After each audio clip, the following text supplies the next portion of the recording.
Martha హర్నేకర్ చేసిన కృషి చాలా కీలకమైనది, సైద్ధాంతిక రంగంలో కానీ ఇతర రంగాల్లో కానీ. అందుచేత ముందుగా ఆవిడ గురించి కొన్ని విషయాలు తెలుసుకోవడం అవసరం. ఈవిడ చేసిన కృషిని 2010 సంవత్సరంలో మంత్లీ రివ్యూ ప్రత్యేక సంచిక, అది 21st century socialism in Latin America అనే సంచిక, దానిలో ప్రధానంగా ఒకే ఒక వ్యాసం ఉంది, అది Martha హర్నేకర్ది.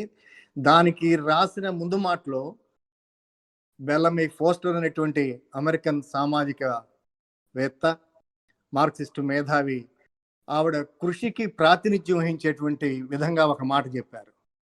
Martha was a critic protagonistic of revolutionary process that is being taken place in Latin America.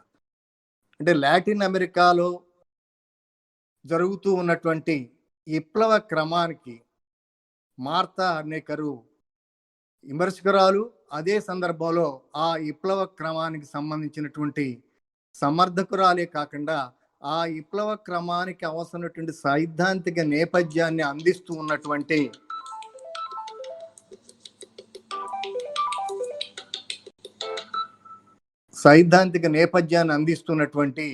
మేధావిగా ఆవిడ్ని పేర్కొన్నారు. బహుశా ఇంతకంటే మార్తా హర్నేకర్ కృషిని ఏకవాక్యంలో చెప్పడం బహుశా సాధ్యం కాదు.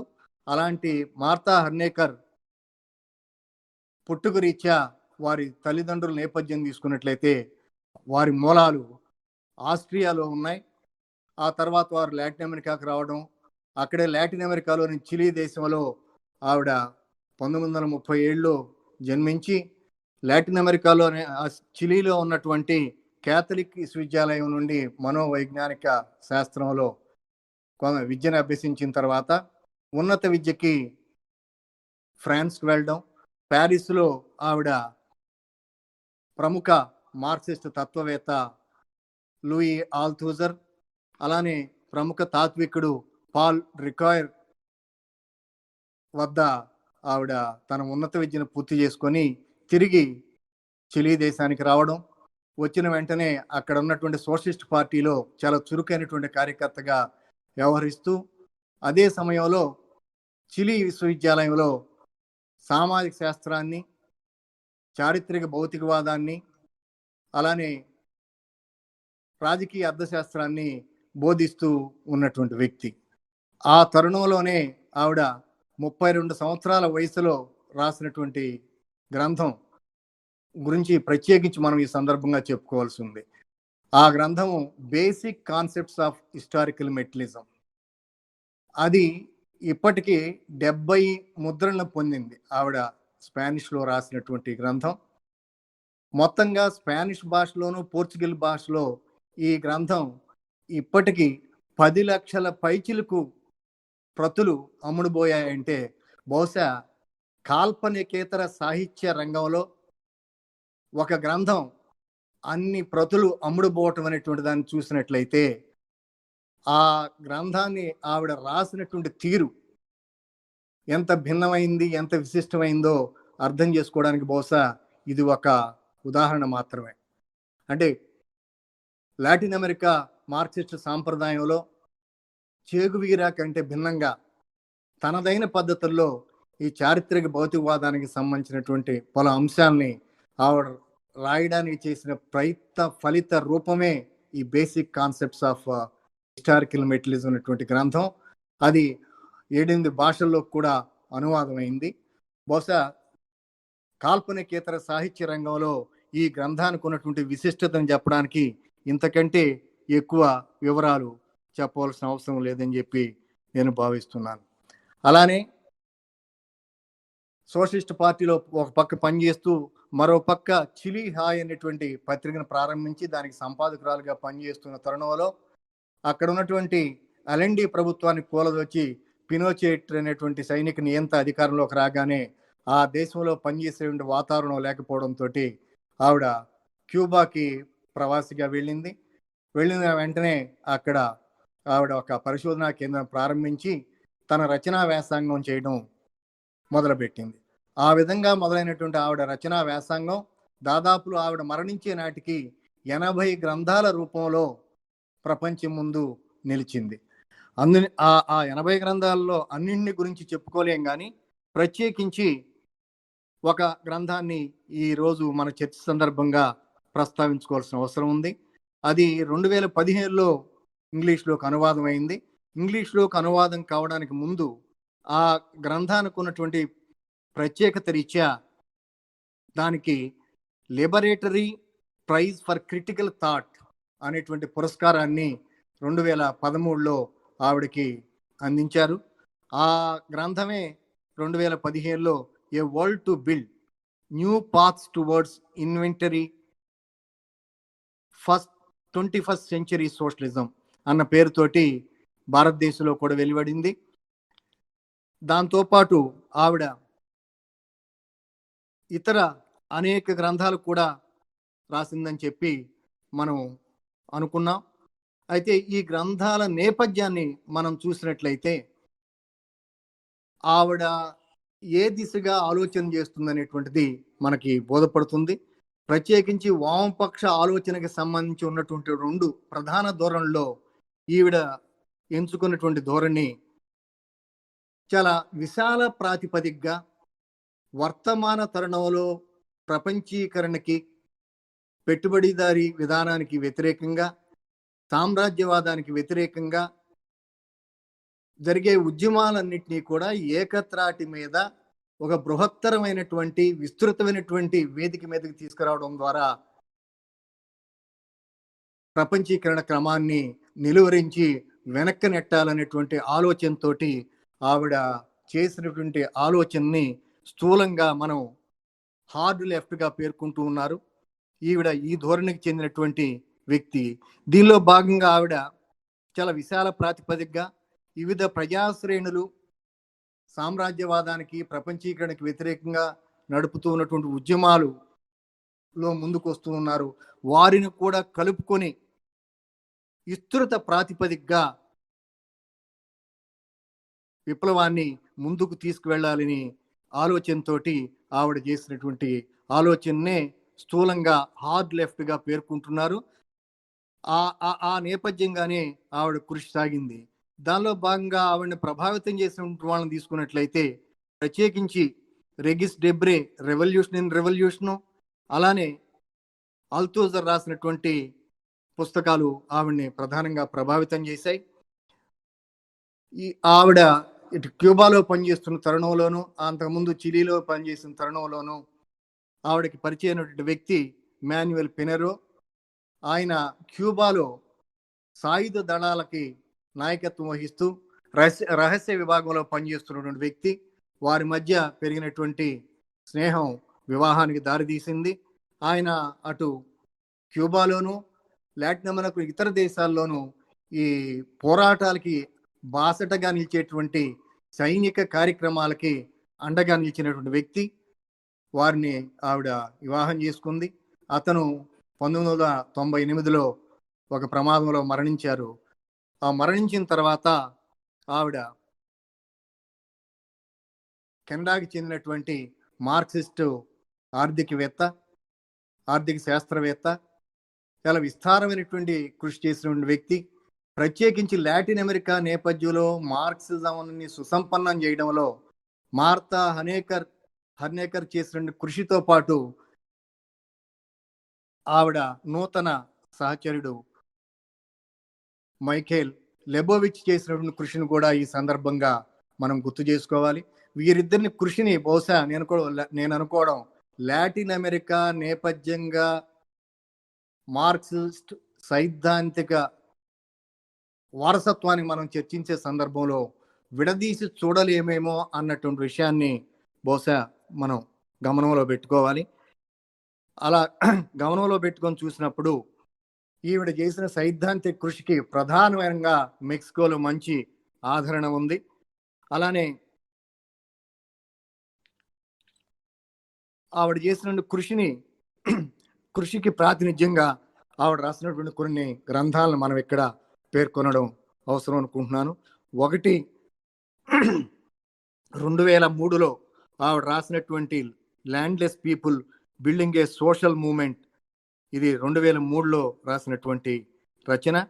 అలానే 2005లో వెనిజులా అధ్యక్షులు అప్పటికి హ్యూగో షావేజ్ తోటి ఆవిడ సుదీర్ఘమైనటువంటి ఇంటర్వ్యూ జరిపి దాన్ని ఒక పుస్తకంగా ప్రచురించారు.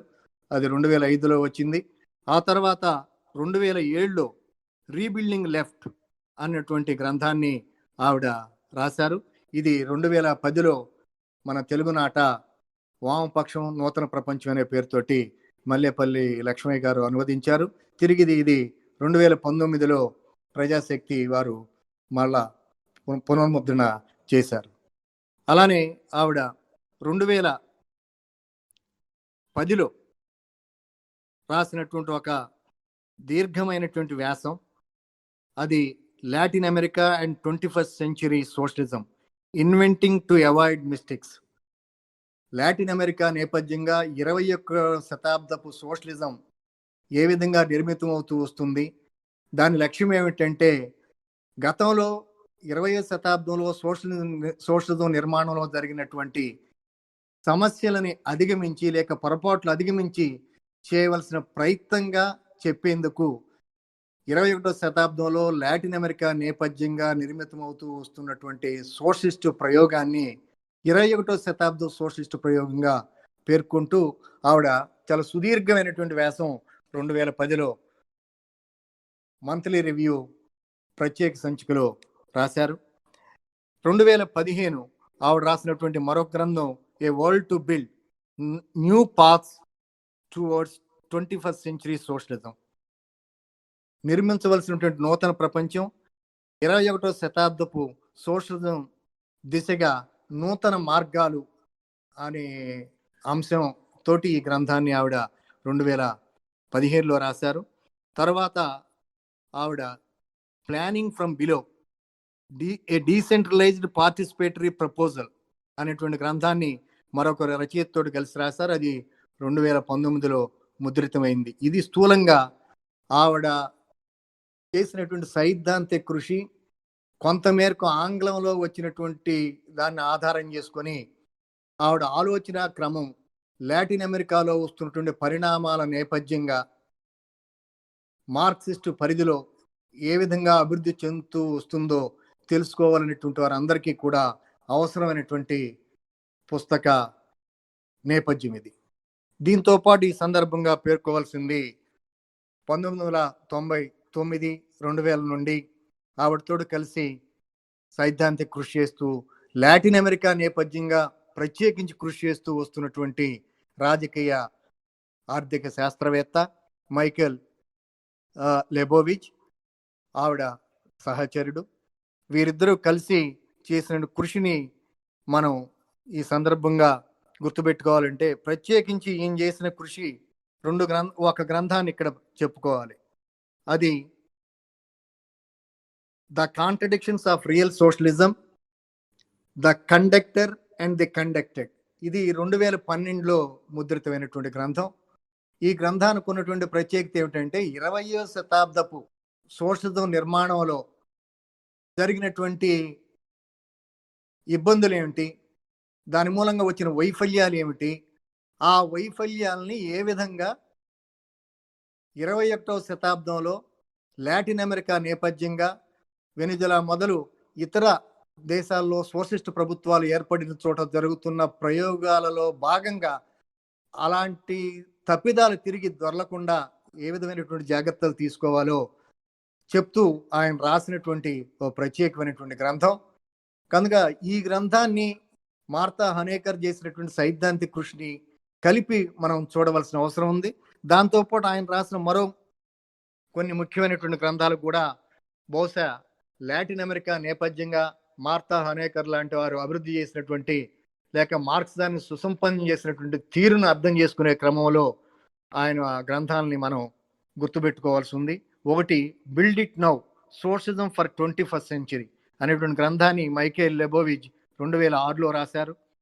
రెండవది మనం ఇప్పుడే ప్రస్తావించుకున్నటువంటి contradictions of real socialism, the conductor and the conducted, ఇది 2012లో వచ్చినటువంటి గ్రంథం. అలానే 2010లో the socialist alternative real human development పేరుతోటి వచ్చింది. 4వది the socialist imperative from Gotha to now, ఇది 2015లో వచ్చినటువంటి గ్రంథం. ఈ 4 గ్రంథాల నేపథ్యాన్ని, అలానే మార్తా హనేకర్ 1999 నుండి 2019లో ఆవిడ మరణించే వరకు చేసిన సైద్ధాంతిక కృషిని బహుశా కలగాపులం చేసి మాట్లాడవలసినటువంటి పరిస్థితే. ఎందుకంటే మనం మార్తా హర్నేకర్ సైద్ధాంతిక వారసత్వాన్ని గురించి ఇప్పుడు మాట్లాడుకుంటున్నప్పటికీ బహుశా ఆ కృషి నుండి మైఖేల్ లెబోవిచ్ చేసిన కృషిని కానీ, లేకపోతే మైఖేల్ లెబోవిచ్ చేసిన కృషి నుండి మార్తా హర్నేకర్ చేసిన కృషిని కానీ విడదీసి చూడడానికి వీలు లేనటువంటి కృషి. అందుచేత నా ప్రసంగంలో వారి పేర్లు ప్రత్యేకించి ప్రస్తావించినా ప్రస్తావించకపోయినా, లేదా వారు రాసినటువంటి గ్రంథాలని ప్రత్యేకించి ప్రస్తావించకపోయినా ఈ ఈ ఈ ఇద్దరి సంయుక్త కృషి నేపథ్యంగానే మనం ఇప్పుడు మార్తా హన్నేకర్ లాటిన్ అమెరికా నేపథ్యంగా అభివృద్ధి చేసిపోయినటువంటి మార్క్సిస్ట్ సైద్ధాంతిక వారసత్వాన్ని గురించి మాట్లాడుకుంటున్నాం అనేటువంటి విషయాన్ని మిత్రులు గమనంలో పెట్టుకోవాలని కోరుతూ, ఈ మేరకు మార్తా హన్నేకర్ జీవిత నేపథ్యాన్ని వీలైనంత స్థూలంగా మీ ముందుంచడానికి ప్రయత్నించాను. అక్కడి నుండి మనం ఈరోజు ప్రధానంగా మాట్లాడుకోబోతుంది మార్తా హన్నేకర్ 2007లో ప్రచురించినటువంటి రీబిల్డింగ్ లెఫ్ట్. దాన్నే తెలుగులో మనం వామపక్షం నూతన ప్రపంచం అనే పేరుతోటి ఈరోజు చర్చించుకోబోతున్నాం. అయితే ఈ ఒక్క గ్రంథం నేపథ్యంగానే మన చర్చ సాగటం లేదనేటువంటిది ఇంతకుముందే మీకు మనవి చేశాను. అందుచేత ఈ గ్రంథం గురించి మాట్లాడుతున్నప్పుడు ఈ గ్రంథానికి ముందు, ఈ గ్రంథానికి తర్వాత, ఈ గ్రంథంలో లేవనెత్తబడినటువంటి సమస్యల చుట్టూతా జరిగినటువంటి చర్చ ముందు వెనక ఏ పుస్తకాల్లో ఏ రూపాల్లో వచ్చినప్పటికీ స్థూలంగా ఈ రీబిల్డింగ్ లెఫ్ట్ లేదా వామపక్షం నూతన ప్రపంచం అనేటువంటి గ్రంథం నేపథ్యంగా మన చర్చ ఉండబోతుందని ముందుగా నా మనవి. తర్వాత ఈ గ్రంథంలోకి వెళ్ళబోయే ముందు అసలు ఈ గ్రంథానికి మొత్తంగా మార్తా హన్నేకర్ క్షేత్రస్థాయిలో పనిచేసినటువంటి లాటిన్ అమెరికాలో గత 25 లేదా 30 సంవత్సరాలుగా వస్తున్న పరిణామాలని మనం స్థూలంగా చూస్తే గానీ ఆవిడ చేసిన కృషి, దాని ప్రాధాన్యత మనకు అర్థం కాదు. 1980లో ఓ పక్క సోవియట్ యూనియన్ నాయకత్వంలో ఉన్నటువంటి సోషలిస్ట్ శిబిరంలో సంక్షోభం ప్రారంభమైంది.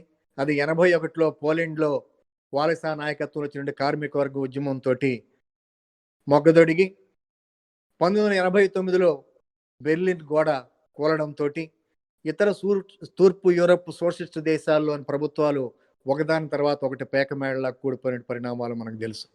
దీనికి పరాకాష్టే 1991లో సోవియట్ యూనియన్ విచ్ఛిన్నమై సోవియట్ యూనియన్ శకం, అలానే సోవియట్ యూనియన్ నాయకత్వంలో ఉన్నటువంటి తూర్పు యూరప్ సోషలిస్ట్ దేశాల శకం ముగిసింది. ఇది ఒక పక్క 89-91కి వచ్చేసరికి జరుగుతున్న పరిణామం. రెండవ పక్క 1960-70లో ప్రపంచ పెట్టుబడిదారీ విధానం అనుసరించినటువంటి స్వర్ణయుగం అంటుంటాం. ఆ స్వర్ణయుగ దశ నుంచి బయటపడి తిరిగి మళ్ళీ సంక్షోభాల వైపు వెళ్ళడం. ఆ సంక్షోభాల నుంచి బయటపడడానికి 1980కి వచ్చేసరికి వాళ్ళు అటు అమెరికాలో రీగన్ నాయకత్వంలో, ఇటు బ్రిటన్లో మార్గరెట్ థ్యాచర్ నాయకత్వంలో నయా ఉదారవాద విధానాలు అనేటువంటి తిరిగి ప్రోధి చేసుకొని బలోపేతం అవుతున్నటువంటి తరుణం. ఈ సందర్భంలో లాటిన్ అమెరికాను చూసినప్పుడు మనం లాటిన్ అమెరికాలో 1980 దశకంకి వచ్చేసరికి అక్కడ నయా ఉదారవాద విధానాలు అమెరికా పెరడుగా పరిగణించబడుతూ ఉన్నటువంటి లాటిన్ అమెరికాలో ఆ విధానాల ఫలితంగా లాటిన్ అమెరికాలోని అనేక దేశాల ఆర్థిక వ్యవస్థలు, రాజకీయ వ్యవస్థలు, సామాజిక వ్యవస్థలు అతలాకుతలం అయిపోయి తీవ్రమైనటువంటి సంక్షోభం నెలకొన్నటువంటి దశకం 1980 లాటిన్ అమెరికాలో. ఆ దశలో మీరు గమనించినట్లయితే సోవియట్ యూనియన్ పతనానికి ముందు బెర్లిన్ వాల్ కూలుతున్నటువంటి తరుణం మధ్యలో వెనిజులా రాజధానిలో జరిగినటువంటి ఘటన ఒక విధంగా లాటిన్ అమెరికాలో పెట్టుబడిదారి విధానం లేక సామ్రాజ్యవాద నాయకత్వంలో సాగుతూ ఉన్నటువంటి నయా ఉదారవాద విధానాల ఫలితంగా అక్కడ ప్రజలు ఏ విధంగా విసిగిపోయారనేటువంటి దానికి ఆ ఘటన ఒక సంకేతం. ఒక విధమైనటువంటి షాక్ థెరపీ మొత్తంగా లాటిన్ అమెరికాలో అది షాక్ థెరపీ. ఆ విధంగా లాటిన్ అమెరికాలో ప్రారంభమైనటువంటి నిరసనలు సామ్రాజ్యవాదానికి వ్యతిరేకంగా, పెట్టుబడిదారు విధానానికి వ్యతిరేకంగా, అక్కడ అప్పటి వరకు సాగుతున్నటువంటి నయా ఆర్థికవాద విధానాలకు వ్యతిరేకంగా ఆ వ్యవస్థలు ఎలా కునారిల్లిపోయాయో అనే దానికి నిరసనగా ఆ ఉద్యమం ఒక సంకేతంగా నిలిచింది. అలా వెనిజులాలో ప్రారంభమైన ఆ ఉద్యమం 1998కి వచ్చేసరికి హ్యూగో చావెజ్ అక్కడ ఆ దేశ అధ్యక్షుడిగా ఎన్నిక కావడంతో ఒక మూలమలుపు తీసుకుంది. అది నూతన సహస్రాబ్దం ప్రారంభమయ్యే నాటికి లాటిన్ అమెరికాలో వెనిజులా నేపథ్యంలో అనేక దేశాలు సోషలిస్ట్ ప్రభుత్వాల్ని ఏర్పాటు చేసుకుంటూ వచ్చాయి. 2002లో చిలీ, 2002లో బ్రెజిల్, 2003లో అర్జెంటీనా, 2005లో ఉరుగ్వే, ఆ తర్వాత బొలీవియా, ఈక్వెడార్, గౌతమాలా, పెరుగ్వే, ఎల్సాల్వడార్, ఇలా వరుసగా 2005, 2006 వచ్చేసరికి ఈ దేశాల్లో ఇంతటి మార్పు వచ్చింది.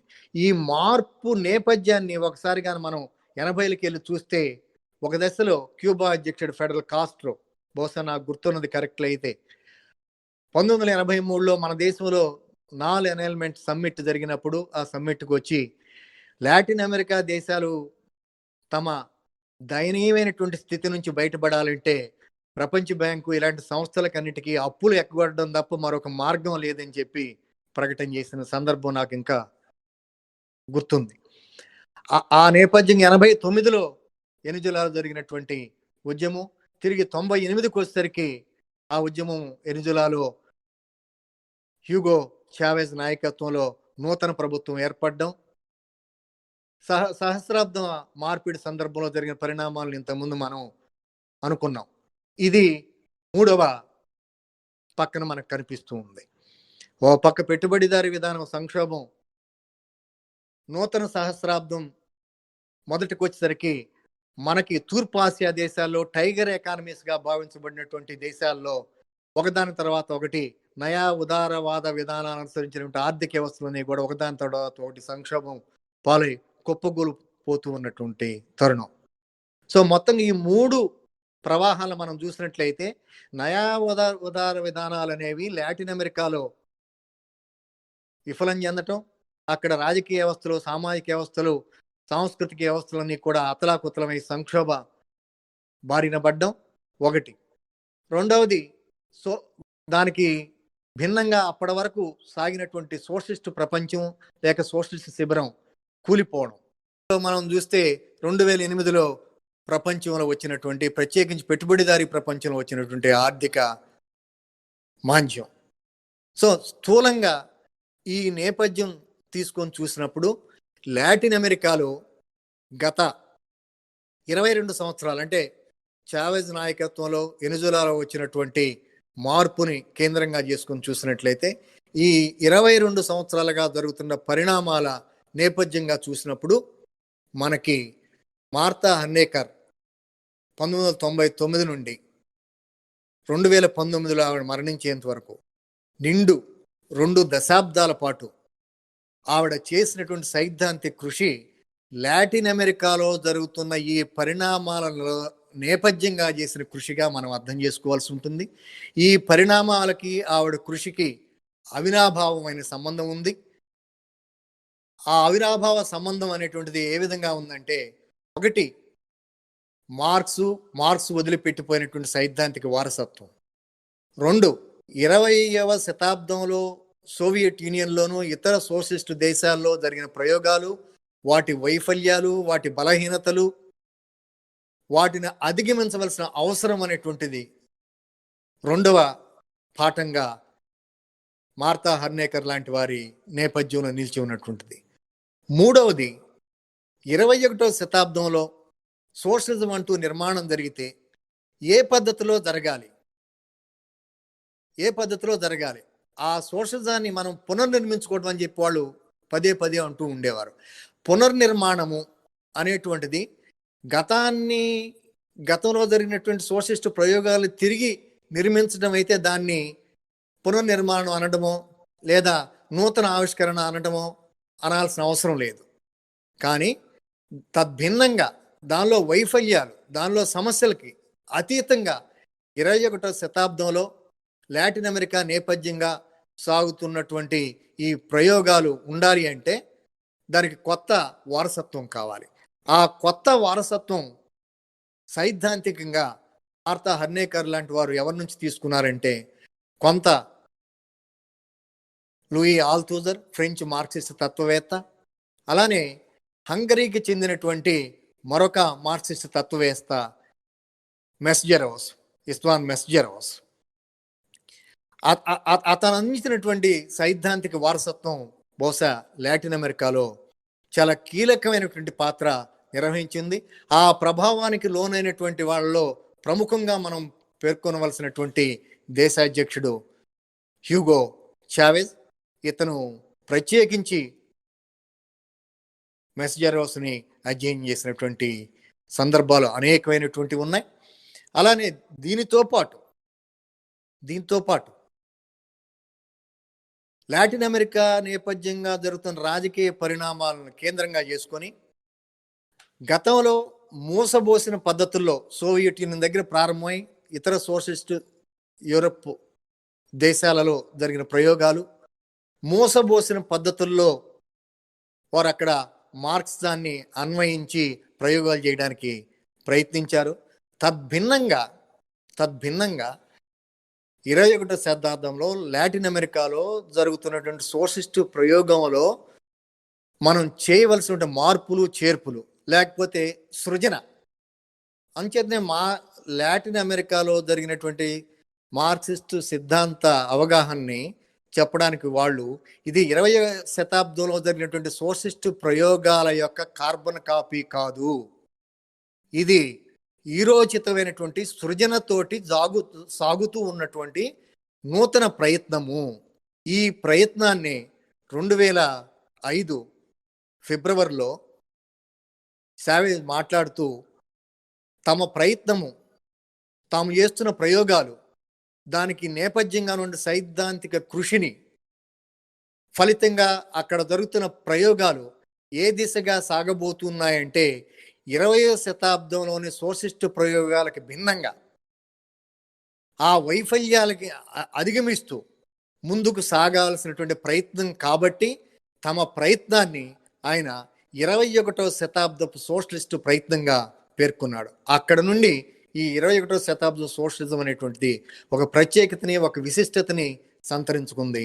అంచేతనే మార్తా హర్నేకర్ తన కృషిలో భాగంగా లాటిన్ అమెరికాలో సాగుతున్నటువంటి సృజనాత్మక ప్రయత్నాన్ని ఆవిడ విశిష్టమైనటువంటి ప్రయత్నంగా చెప్తూ, ఈ విశిష్టమైనటువంటి ప్రయత్నానికి 5వ అంశంగా తోడవుతున్నటువంటి అంశం ఏమిటంటే గతంలో విస్మరించినటువంటిది, అంటే వేరు చోట్ల ప్రపంచంలో సోషలిస్ట్ ప్రయోగాలు జరిగినప్పుడు ఆయా దేశాల్లో ఉన్నటువంటి ప్రత్యేకతల్ని విస్మరించి లేదా ఆయా దేశాలకు ఉన్నటువంటి ప్రత్యేక ఎత్తునో కల్చరల్ ఆస్పెక్ట్స్ని విస్మరించి జరిగినటువంటి ప్రయత్నానికి భిన్నంగా లాటిన్ అమెరికాలో ఈ ఎత్తునో బొలివియర్ సాంప్రదాయానికి అనుగుణంగా, అంటే సమానత్వాన్ని మించినటువంటి శాసనం మరొకటి లేదనేటువంటిది 17-18 శతాబ్దాలకు చెందినటువంటి లాటిన్ అమెరికా యోధుడు బొలివర్ చెప్పినటువంటి మాట. అలానే ఆయన చెప్పింది మరొక మాట చాలా ముఖ్యమైనది, ఈ సందర్భం గుర్తు చేసుకోవాల్సింది. అదేమంటే మన చేతులు పనిచేస్తున్నంత కాలం, మన ఆత్మ విశ్రాంతి తీసుకున్నంత కాలం లాటిన్ అమెరికాలో జనసామాన్యం మీద జరుగుతూ ఉన్నటువంటి అణచివేతను ఎదుర్కొనకుండా, ఆ అణచివేత నుంచి లాటిన్ అమెరికా ప్రజల్ని విముక్తి చేయకుండా ఉండటం అనేటువంటిది సాధ్యం కాదు. ఆ దిశగా లాటిన్ అమెరికాలో కృషి చేయాలి అని లాటిన్ అమెరికా పోరాటానికి ఒక సంకేతంగా నిలిచేటువంటి వ్యక్తి బొలివర్. అతను చెప్పిన మాటలు అతను కృషికి సంకేతంగానే ఒక దేశానికి అతని పేరు పెట్టుకొని బొలివియాగా ఈరోజు వ్యవహరిస్తున్నటువంటి అంశం కూడా మనందరికి ఎరుక. ఇది స్థూలంగా లాటిన్ అమెరికా నేపథ్యంగా మార్తా హర్నేకర్ లాంటి వారు చేసినటువంటి సైద్ధాంతిక కృషిని మనం అర్థం చేసుకోవాలనుకున్న తరుణంలో ఆవిడ కృషికి నేపథ్యంగా ఉన్నటువంటి ఈ విషయాలను కానీ గుర్తుపెట్టుకుంటే, ఆవిడ 2007లో రాసినటువంటి రీబిల్డింగ్ లెఫ్ట్ లేదా వామపక్షం నూతన నిర్మాణం అనేటువంటి గ్రంథం నేపథ్యంగా ఆవిడ కృషిని మనం ఈరోజు సమీక్షించుకుందాం అనుకున్నప్పుడు ఈ నేపథ్యాన్ని దృష్టిలో పెట్టుకోవాలి. ఈ గ్రంథంలో ఆవిడ రాసిన కొన్ని వ్యాసాలు 1999 నుండి 2006 మధ్యలో రాసినటువంటివి. కొన్ని అదనంగా ఈ గ్రంథం సంకలనం చేసే సందర్భంలో రాసి ఆవిడ ముద్రించినటువంటి గ్రంథం. ఇది 14 అధ్యాయాలుగా 168 పేజీల్లో నిడివిలో సాగినటువంటి రచన ఈ గ్రంథం. ఈ గ్రంథం ప్రధానంగా మన చర్చలో కేంద్రంగా నిలుస్తుంది. ఈ నిలుస్తున్నటువంటి ఈ గ్రంథం ఎందుకు రాయవలసి వచ్చిందో ఆవిడే కొన్ని మాటల్లో క్లుప్తంగా చెప్పారు. ఒకటి, మారిన పరిస్థితుల్లో వామపక్షాన్ని నిర్మించవలసిన అవసరాన్ని చెప్పవలసి ఉంది కనుక ఈ గ్రంథం రాయవలసి వచ్చిందని, ఈ క్రమంలో వామపక్ష ఉద్యమంలోని బలహీనతలను, పొరపాట్లను, ఆ మేరకు ఉద్యమం ఎలా దారి తప్పింది, ఈ సమస్యలను పరిష్కరించుకొని ముందుకు సాగవలసిన అవసరాన్ని చెప్పాలనే లక్ష్యంతో రాశారన్నారు. అలానే సోవియట్ యూనియన్, తూర్పు యూరప్ దేశాల పతనానంతరం నయా ఉదారవాద విధానాలు, ప్రపంచీకరణకు వ్యతిరేకంగా లాటిన్ అమెరికాలో వస్తున్న పరిణామాలను నిర్దిష్టంగా వివరించాలనే లక్ష్యంతో ఈ పుస్తకాన్ని రాసన్నారు. ప్రత్యేకించి మనం అనుకున్నట్టు 1998 నుండి లాటిన్ అమెరికాలో చోటు చేసుకున్న పరిణామాలని రెడ్ టైడ్గా ఆ రోజుల్లో పేర్కొనేవారు, ఎర్ర తరంగంగా. ఆ రెడ్ టైడ్ అక్కడ ఎందుకు వస్తూ ఉంది అనేటువంటిది చెప్పడానికి ఇలాంటి రచన అవసరం అనేటువంటిది ఆవిడ ఉద్దేశం. అలానే మారిన పరిస్థితుల్లో వామపక్షం అంటే ఏమిటో, దాన్ని ఎలా విస్తృత ప్రాతిపదిక మీద అర్థం చేసుకోవాల్సి ఉందో చెప్పడానికి కూడా ఈ గ్రంథం రాయవలసి వచ్చిందని చెప్పారు. అలానే రాజకీయాలంటే సాధ్యమైన దాన్ని చేయడం అని అనుకుంటూ ఉంటాం. రాజకీయం అనేటువంటిది సాధ్యమయ్యేటువంటిది చేయడానికి ఉన్నటువంటి కళగా, పాలిటిక్స్ ఈజ్ ఆర్ట్ ఆఫ్ పాసిబుల్గా చెప్పుకుంటూ ఉంటాం. కానీ 20వ శతాబ్దపు చివరి దశకంలో లేకపోతే 21వ శతాబ్దపు తొలి దశకంలో మనం చూస్తున్న పరిణామాల నేపథ్యంలో సాధ్యమయ్యేదాన్ని చేయడం అనేటువంటిది అవకాశవాదానికి దారితీస్తుంది తప్ప, సాధ్యం కాని దాన్ని లేకపోతే అసాధ్యమైన దాన్ని సుసాధ్యం చేయాలి అనుకున్నప్పుడు politics is art of possible అనేటువంటి దగ్గర నుండి రాజకీయాలు అనేటువంటివి అసాధ్యమైనటువంటి దాన్ని సుసాధ్యం చేసేటువంటి కళగా ఉండాలి. అలాంటి కళని మారిన పరిస్థితుల్లో వామపక్ష రాజకీయాలు తమ వంట పట్టించుకోవాలి. అలా వంట పట్టించుకోవాలి అనుకున్నప్పుడు బోల్షివిక్ పార్టీ నమూనాను గుడ్డిగా అనుసరించేటువంటిది తగదని, అలానే 21వ శతాబ్దంలో రాజకీయ పార్టీల లక్ష్యం ఏమిటి, ప్రత్యేకించి సోషలిజాన్ని ప్రతిపాదిస్తున్నటువంటి రాజకీయ పార్టీ లక్ష్యం ఎలా ఉండాలి అని అంటే, అది పూర్తి మానవాభివృద్ధి లక్ష్యంగా అది సాగాలి. సంఘీభావంతో నిండిన మానవతావాద సోషలిస్టు నమూనాగా ఆ నిర్మాణం ఉండాలి. ఆ నమూనా బహుళవాద సహన సంస్కృతి నేపథ్యంగా జరగాలని చెప్పి ఆవిడ భావించి ఈ గ్రంథాన్ని రాశానన్నారు. ఆవిడ ఈ గ్రంథంలో చేసినటువంటి చర్చని మనం ఒక 3 భాగాలుగా చూడవచ్చు.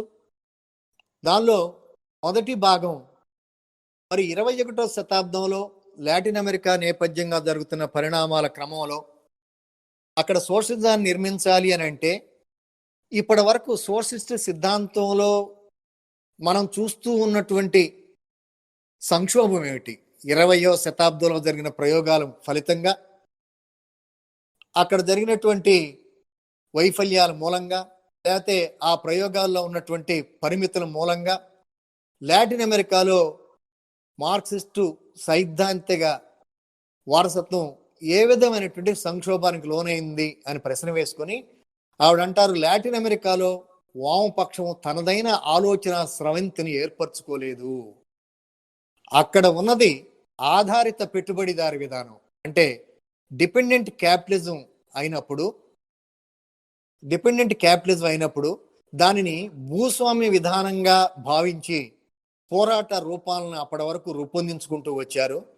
దాని ఫలితంగా అక్కడ స్థానిక పరిస్థితులను పరిగణలోకి తీసుకోవడం ద్వారా, లేదా నిర్దిష్టమైనటువంటి పరిస్థితులను పరిగణలోకి తీసుకోవడం ద్వారా, లేదా ఎథనో కల్చరల్ ఫ్యాక్టర్స్ని, అంటే జాతిపరమైన సాంస్కృతిక పరమైనటువంటి నిర్దిష్టమైన స్థానిక పరిస్థితులను పరిగణలోకి తీసుకోకుండా అక్కడ మూసలో పోసినట్టు భూస్వామ్య విధానం ఉందనుకొని అక్కడున్న ఆధారిత పెట్టుబడిదారు విధానాన్ని పక్కన పెట్టేసి రూపొందించుకున్నటువంటి పోరాట రూపాలు అక్కడ వైఫల్యం చెందాయి.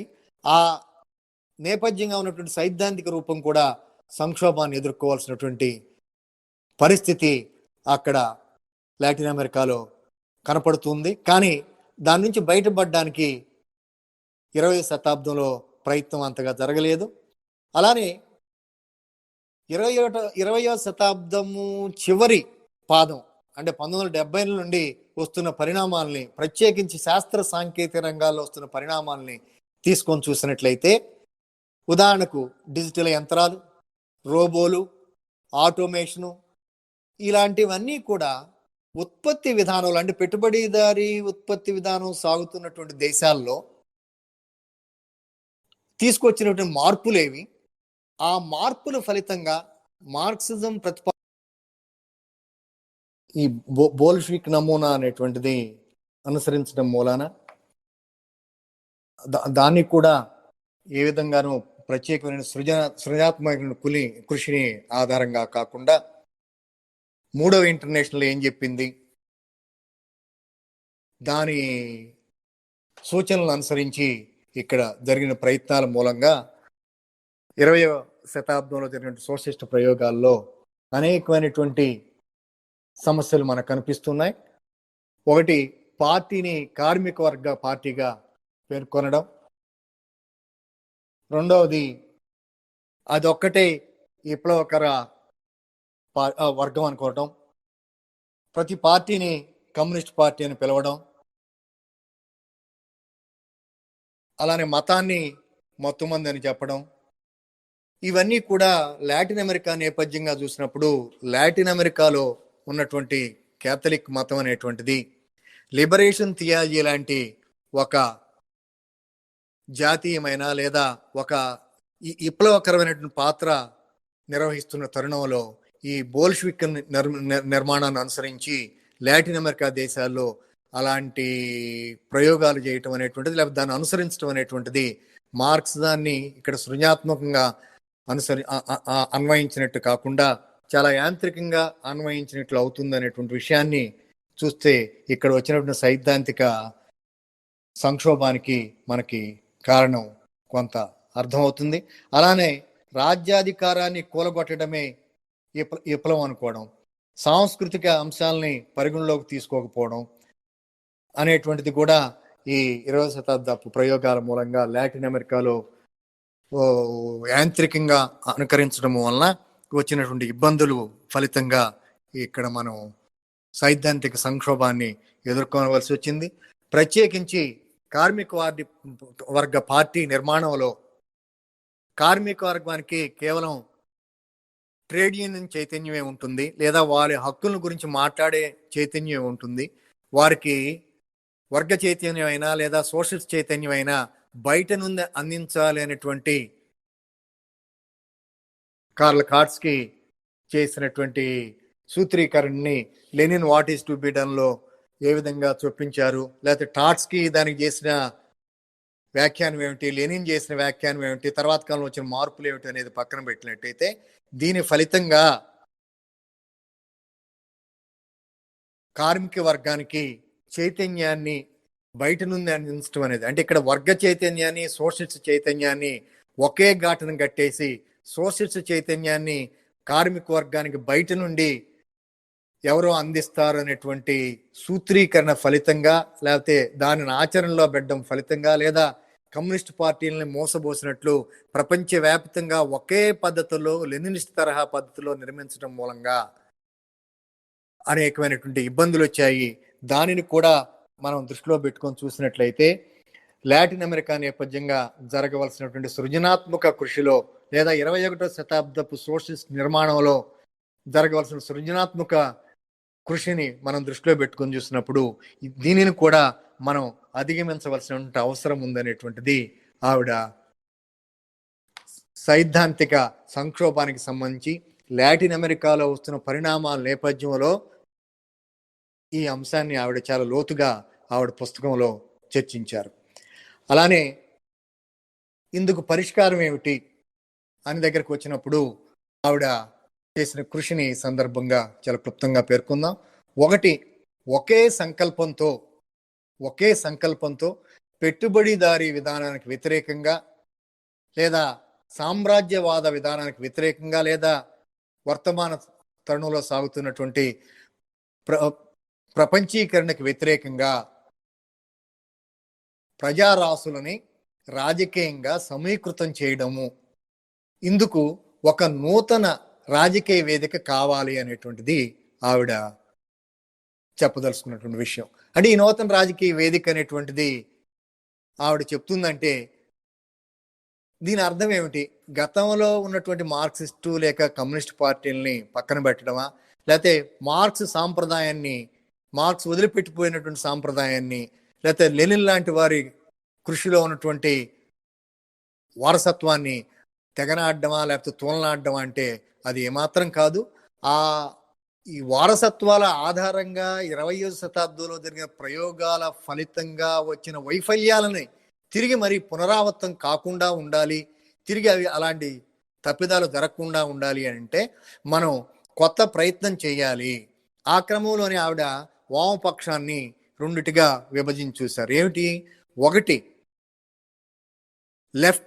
పార్టీ లెఫ్ట్, అంటే మార్క్స్ దాన్ని ఆధారం చేసుకొని ఉన్నటువంటి కార్మిక వర్గ పార్టీలని స్థూలంగా ఆవిడ పార్టీ లెఫ్ట్ అని అన్నారు. తద్భిన్నంగా మారిన పరిస్థితుల్లో ఓ పక్క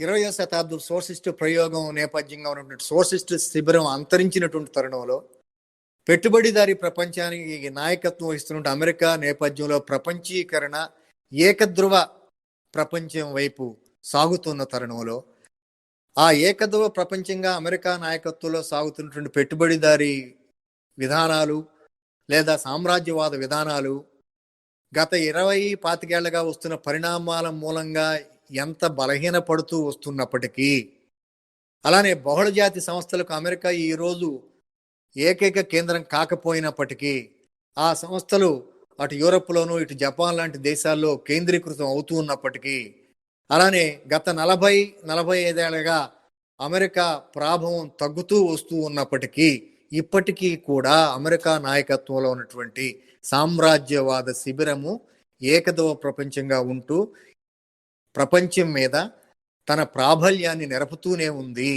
అలాంటి ఒక పెద్ద బృహత్తరమైనటువంటి ఒక లెవిథియాన్ని మనం ఎదుర్కోవాలి అంటే ఒక విశాల ప్రాతిపదికగా ఉండేటువంటి వామపక్ష ఉద్యమాలు అనేటువంటి ఉద్యమాల వేదిక మనకి కావాలి.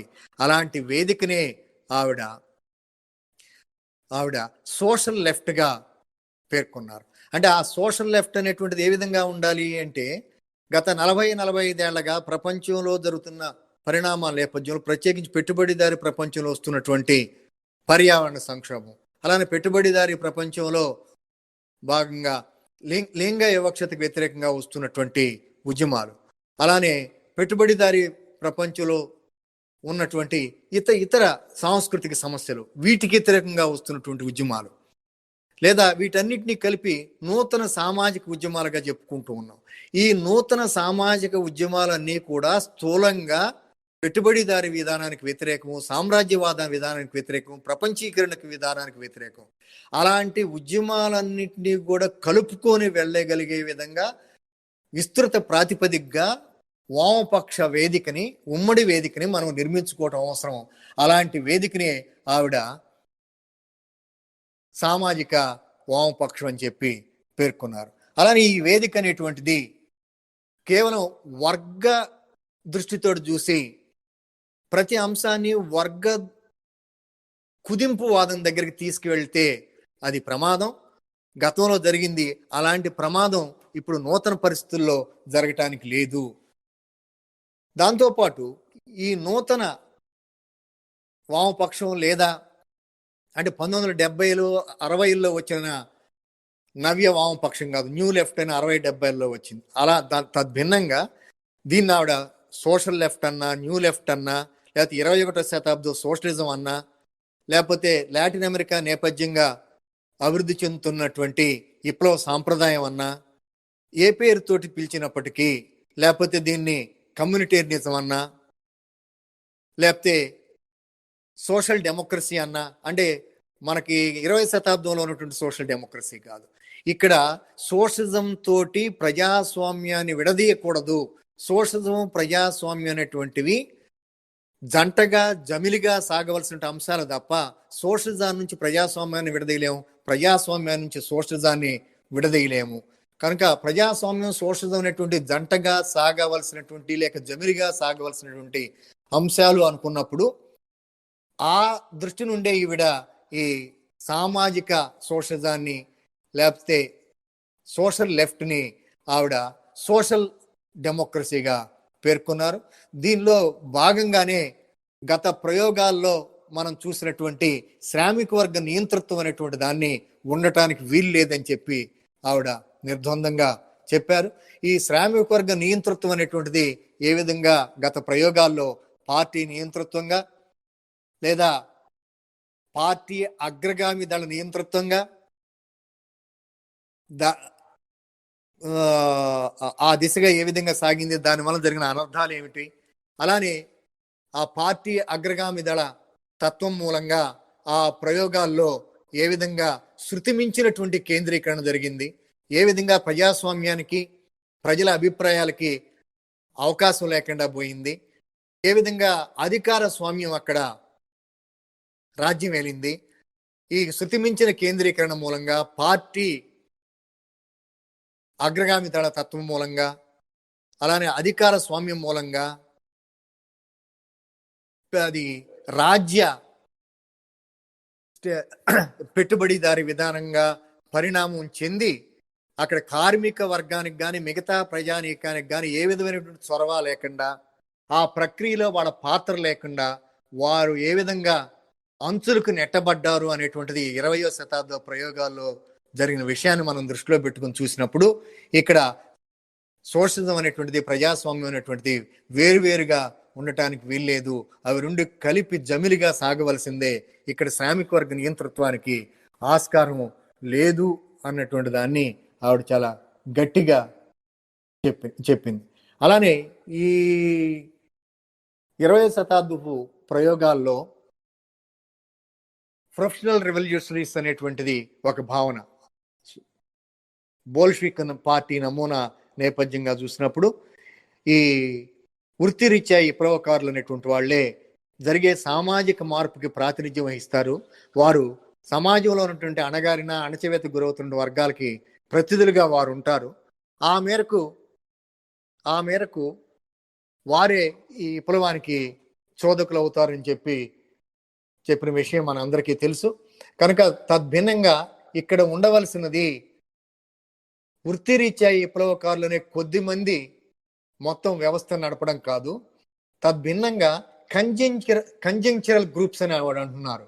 అంటే తాత్కాలికంగా ఆయా ప్రాంతాలలో ఉన్న ప్రత్యేకతలను బట్టి విద్యార్థులైతే విద్యార్థులు, లేకపోతే రైతులైతే రైతులు, లేదా కార్మికులైతే కార్మికులు, లేకపోతే పౌరులైతే పౌరులు, ఇలాంటి వారు వారి ప్రాంతాలలో సోవియట్లకు జరిగినటువంటి నష్టాన్ని దృష్టిలో పెట్టుకుని చూసినప్పుడు ఈ ప్రాంతాల్లో ఉన్నటువంటి ఈ సమూహాలకి, అది స్టూడెంట్ కౌన్సిల్ కావచ్చు, లేదా పెజెంట్ కౌన్సిల్ కావచ్చు, లేదా కమ్యూనల్ కౌన్సిల్స్ కావచ్చు, అంటే లాటిన్ అమెరికాలో జరిగిన ప్రయోగాలను దృష్టిలో పెట్టుకుని ఆవిడ చెప్పిన మాట.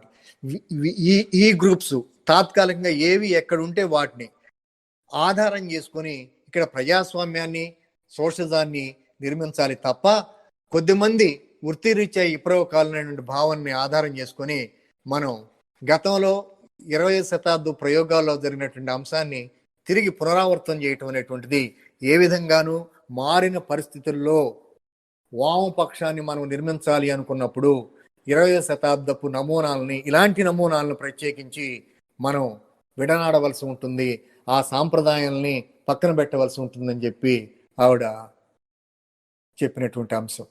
అలానే ఇలాంటి సమస్యలు వచ్చినప్పుడు, ప్రజాస్థాయిలో సమస్యలు వచ్చినప్పుడు అక్కడ అవసరమైతే ప్లెబిసైట్ కూడా పెట్టాలని చెప్పి చెప్పారు. ఈ సందర్భంగానే ఆవిడ ప్రాతినిధ్య ప్రజాస్వామ్యానికి ఉన్నటువంటి పరిమితిని కూడా చెప్తూ వచ్చారు. అయితే ప్రాతినిధ్య ప్రజాస్వామ్యాన్ని ఆవిడ పూర్తిగా నిరాకరించారని కాదు, ఆవిడ ఏమంటారంటే ప్రాతినిధ్య ప్రజాస్వామ్యం అనేటువంటిది సరిపోదు, it's not enough, it should be further strengthened. How it is to B strengthened అనేటువంటి ప్రశ్న వేసుకున్నప్పుడు ఆవిడ కేవలం ప్రాతినిధ్య పద్ధతుల్లో కాకుండా ప్రజా సమస్యల మీద మనం టెక్నో మిలిటరీ పద్ధతులు కాకుండా, టెక్నో మిలిటరీ పద్ధతులు అంటే ఏమిటి, సాయుధ పద్ధతిలో సైనిక ఫలితాలను రాబట్టడం అనే ఆలోచన కాకుండా రాజకీయ పద్ధతిలో సైనిక ఫలితాలను రాబట్టాలి, దాన్ని ఆవిడ పొలిటికో మిలిటరీ మెథడ్స్ అని చెప్పి అన్నారు. అక్కడే ఆవిడ గ్రామ్సీ దగ్గరికి వెళ్ళి, మీరు పౌర సమాజంలో కానీ లేదా వేరు వృత్తి సమూహాల దగ్గరికి వెళ్ళినప్పుడు ఇలాంటి సమస్యలు ఎదురైనప్పుడు ఆ సమస్యల్ని ఏ విధంగా మీరు పరిష్కరించాలి అంటే ఆయా ప్రజా సమూహాల, కంజంక్చరల్ గ్రూప్స్ అన్నారే, ఆ సమూహాల ఆలోచనని మీరు నిర్మించదలుచుకున్నటువంటి భవిష్యత్తు సమాజం అంటే సోషలిస్ట్ సమాజం దిశగా మార్చడానికి వీలుగా వారి చొరవను ప్రోత్సహిస్తూ వారి అభిప్రాయాలను పరిగణలోకి తీసుకుంటూ ఆ విధంగా పౌర సమాజం మీద, వివిధ వృత్తి సమూహాల మీద మనం ఆధిపత్యం సంపాదించడం ద్వారానే, అది రాజకీయ పద్ధతుల ద్వారానే, సైనిక పద్ధతుల ద్వారా కాదు. అందుకే పొలిటికో మిలిటరీ మెథడ్స్ అన్నారు. ఆ పద్ధతుల ద్వారా మీరు ఆధిపత్యాన్ని, గ్రామ్సీ అర్థంలో హెజిమోనీని సాధించడం ద్వారానే మీరు 21వ శతాబ్దంలో లాటిన్ అమెరికా నేపథ్యంగా జరుగుతున్నటువంటి సోషలిస్ట్ ప్రయోగాల్లో ఈ పద్ధతిని అనుసరించినప్పుడే అది సాధ్యం అవుతుంది. దానికి ఆవిడ ప్రతిపాదించినటువంటి అంశం ఏమిటంటే ప్రజాస్వామ్యం అనేటువంటి దానిలో అందరూ పాల్గొనే విధంగా ఉండాలి. దాన్ని ఆవిడ పార్టిసిపేటరీ డెమోక్రసీ, ప్రొటగనిస్టిక్ పార్టిసిపేషన్ అంటే ప్రజాస్వామ్యంలో పాల్గొనేటువంటి వాళ్ళు, ప్రతిపాదించేటువంటి వాళ్ళు, లేదా మార్పులు చేర్పులు చెప్పేటువంటి వారు అందరూ కూడా ఒకటిగానే ఉండాలి, ఒకరు చెప్పేవాళ్ళు ఒకటి అనుసరించేటువంటి వాళ్ళు అనేటువంటిది ఇక్కడ కుదరదు అన్నారు. దీన్నే ఇందాక మీకు ప్రారంభంలో నేను ప్రస్తావించినట్లు మైకేల్ లెబోవిచ్ 2012లో రాసినటువంటి గ్రంథం, దాని సారాంశాన్ని తీసుకుంటే మనకు బోధపడుతుంది. ఏమిటది? ఆ పుస్తకం శీర్షిక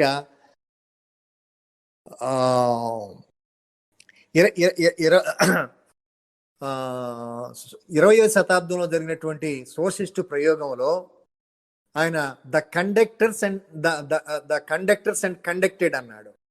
అంటే నిర్వహించే వాళ్ళు ఒకరు, నిర్వహింపజేసేవాళ్ళు, నిర్వహించేవాళ్ళు వేరు, నిర్వహణ చేయమని చెప్పేవాళ్ళు వేరు. నిర్వహించమని చెప్పేటువంటి వాళ్ళ ఆధ్వర్యంలోనే ఈ నిర్వహించే వాళ్ళు ఉండేవారు తప్ప ఫలితంగా 20వ శతాబ్దం సోషలిజంలో ఉత్పత్తి రంగంలో కానీ ఇతర రంగాల్లో సమస్యలు వచ్చాయి. అంచేత ఉత్పత్తి చేసేటువంటి వాళ్ళే ఇక్కడ కీలకమైనటువంటి పాత్ర నిర్వహించాలి. ఇక్కడ కండక్ట్ చేయబడేటువంటి వాళ్ళు వేరువేరుగా ఉండటానికి వీలు లేదు. అందుచేతనే వీళ్ళు లాటిన్ అమెరికా ప్రయోగాల నేపథ్యంలో చెప్పిన విషయం ఏంటంటే, ప్రత్యేకించి ఈ అంశాన్ని హంగేరియన్ మార్క్సిస్టు మెస్జరోస్ నుంచి తీసుకున్నారు. అదేమిటి అంటే ఇక్కడ సోషలిజం అనేటువంటిది 3 కోణాల ఆకారంలో సాగవలసినటువంటి ప్రయత్నం. ఒకటి సామాజిక ఉత్పత్తి మీద సమిష్టి యాజమాన్యం ఉండాలి, లేకపోతే సామాజిక ఉత్పత్తి మీద సామాజిక యాజమాన్యం ఉండాలి. అంటే social ownership of means of social production. అలానే దీనిని కార్మికులే నిర్వహించాలి. దీని లక్ష్యం ఏమై ఉండాలంటే, మూడో కోణం, అంటే మానవాల అందరి అవసరాలని సంతృప్తి పరిచేది అయి ఉండాలి. ఇక్కడ ఈ మూడింటితో పాటు, ఈ మూడింటి నేపథ్యంగా మనకు కనిపించే మరొక అంశం ఏమిటంటే, గత ప్రయోగాల్లో జరిగినటువంటి ఒక సమస్య ఏమిటంటే, అక్కడ ఉత్పత్తి మీద కేంద్రీకరించి, అంటే ఉత్పత్తి శక్తుల అభివృద్ధి మీద కేంద్రీకరించి మానవ అవసరాలని పక్కన పెట్టడం, అంటే మానవ సంబంధాలను పక్కన పెట్టడం, అలానే తక్షణ అవసరాలను పక్కన పెట్టడం, ఉత్పత్తి శక్తుల అభివృద్ధే ప్రధానమని చెప్పడం. ఆ క్రమంలో కార్మికులు ఏ విధంగా పరాయీకరణకు గురవుతున్నారన్న విషయాన్ని గతంలో పట్టించుకోలేదు. అందుచేత ఈ మెస్జరో చెప్పినటువంటి త్రికోణ సిద్ధాంతం, లేకపోతే శోషదానికి సంబంధించి చెప్పినటువంటి ఈ మూడు కోణాల సిద్ధాంతంలో చివరిది మానవ అవసరాలని సంతృప్తి పరచడం అనేటువంటి దాన్ని ప్రధానంగా తీసుకోవాలి. ఆ మేరకు ఉత్పత్తి శక్తులే ప్రధానం అనేటువంటి అంశాన్ని మీరు గతంలో లాగా చూసినట్లయితే, ఆ క్రమంలో పాల్గొనేటువంటి వారు కార్మిక వర్గం కానీ ఇతర శ్రామిక జనావళి కానీ ఆ క్రమానికి దూరమై పరాయీకరణకు గురయ్యి ఆ వ్యవస్థలో తమను తాము భాగస్వాములుగా భావించుకోరు. దాంతో వ్యవస్థ తిరిగి మళ్ళీ సంక్షోభ దిశగా వెళ్ళడానికి అవకాశం ఉందనేటువంటి దాన్ని ఆవిడ దీనికి పరిష్కారంగా చెప్తూ వచ్చారు. ఇక చివరిగా దానికి ఆవిడ చెప్పేది ఏమిటంటే, ప్యారిస్ కమ్యూన్లో 1871లో జరిగినటువంటి ప్యారిస్ కమ్యూన్లో ఈ ప్రజాస్వామ్య ప్రక్రియని చెప్పడం కోసం డెలిగేట్ అండ్ స్పోక్స్ పర్సన్స్ అనేటువంటి పద్ధతిని వాళ్ళు అనుసరించారు. కనుక ఎవరైతే ప్రాతినిధ్యం వహిస్తూ, ఎవరైతే ఈ క్రమాన్ని ప్రాతినిధ్యం వహిస్తూ మాట్లాడే వాళ్ళు ఉంటారో వాళ్ళు ఆ క్రమంలో భాగస్వాములు అయి ఉండాలి. ఇక్కడ మాట్లాడేటువంటి వారు, అలానే ప్రాతినిధ్యం వహించేటువంటి వారు, చెప్పేటువంటి వారు వేరుగా ఉండటానికి వీల్లేదు.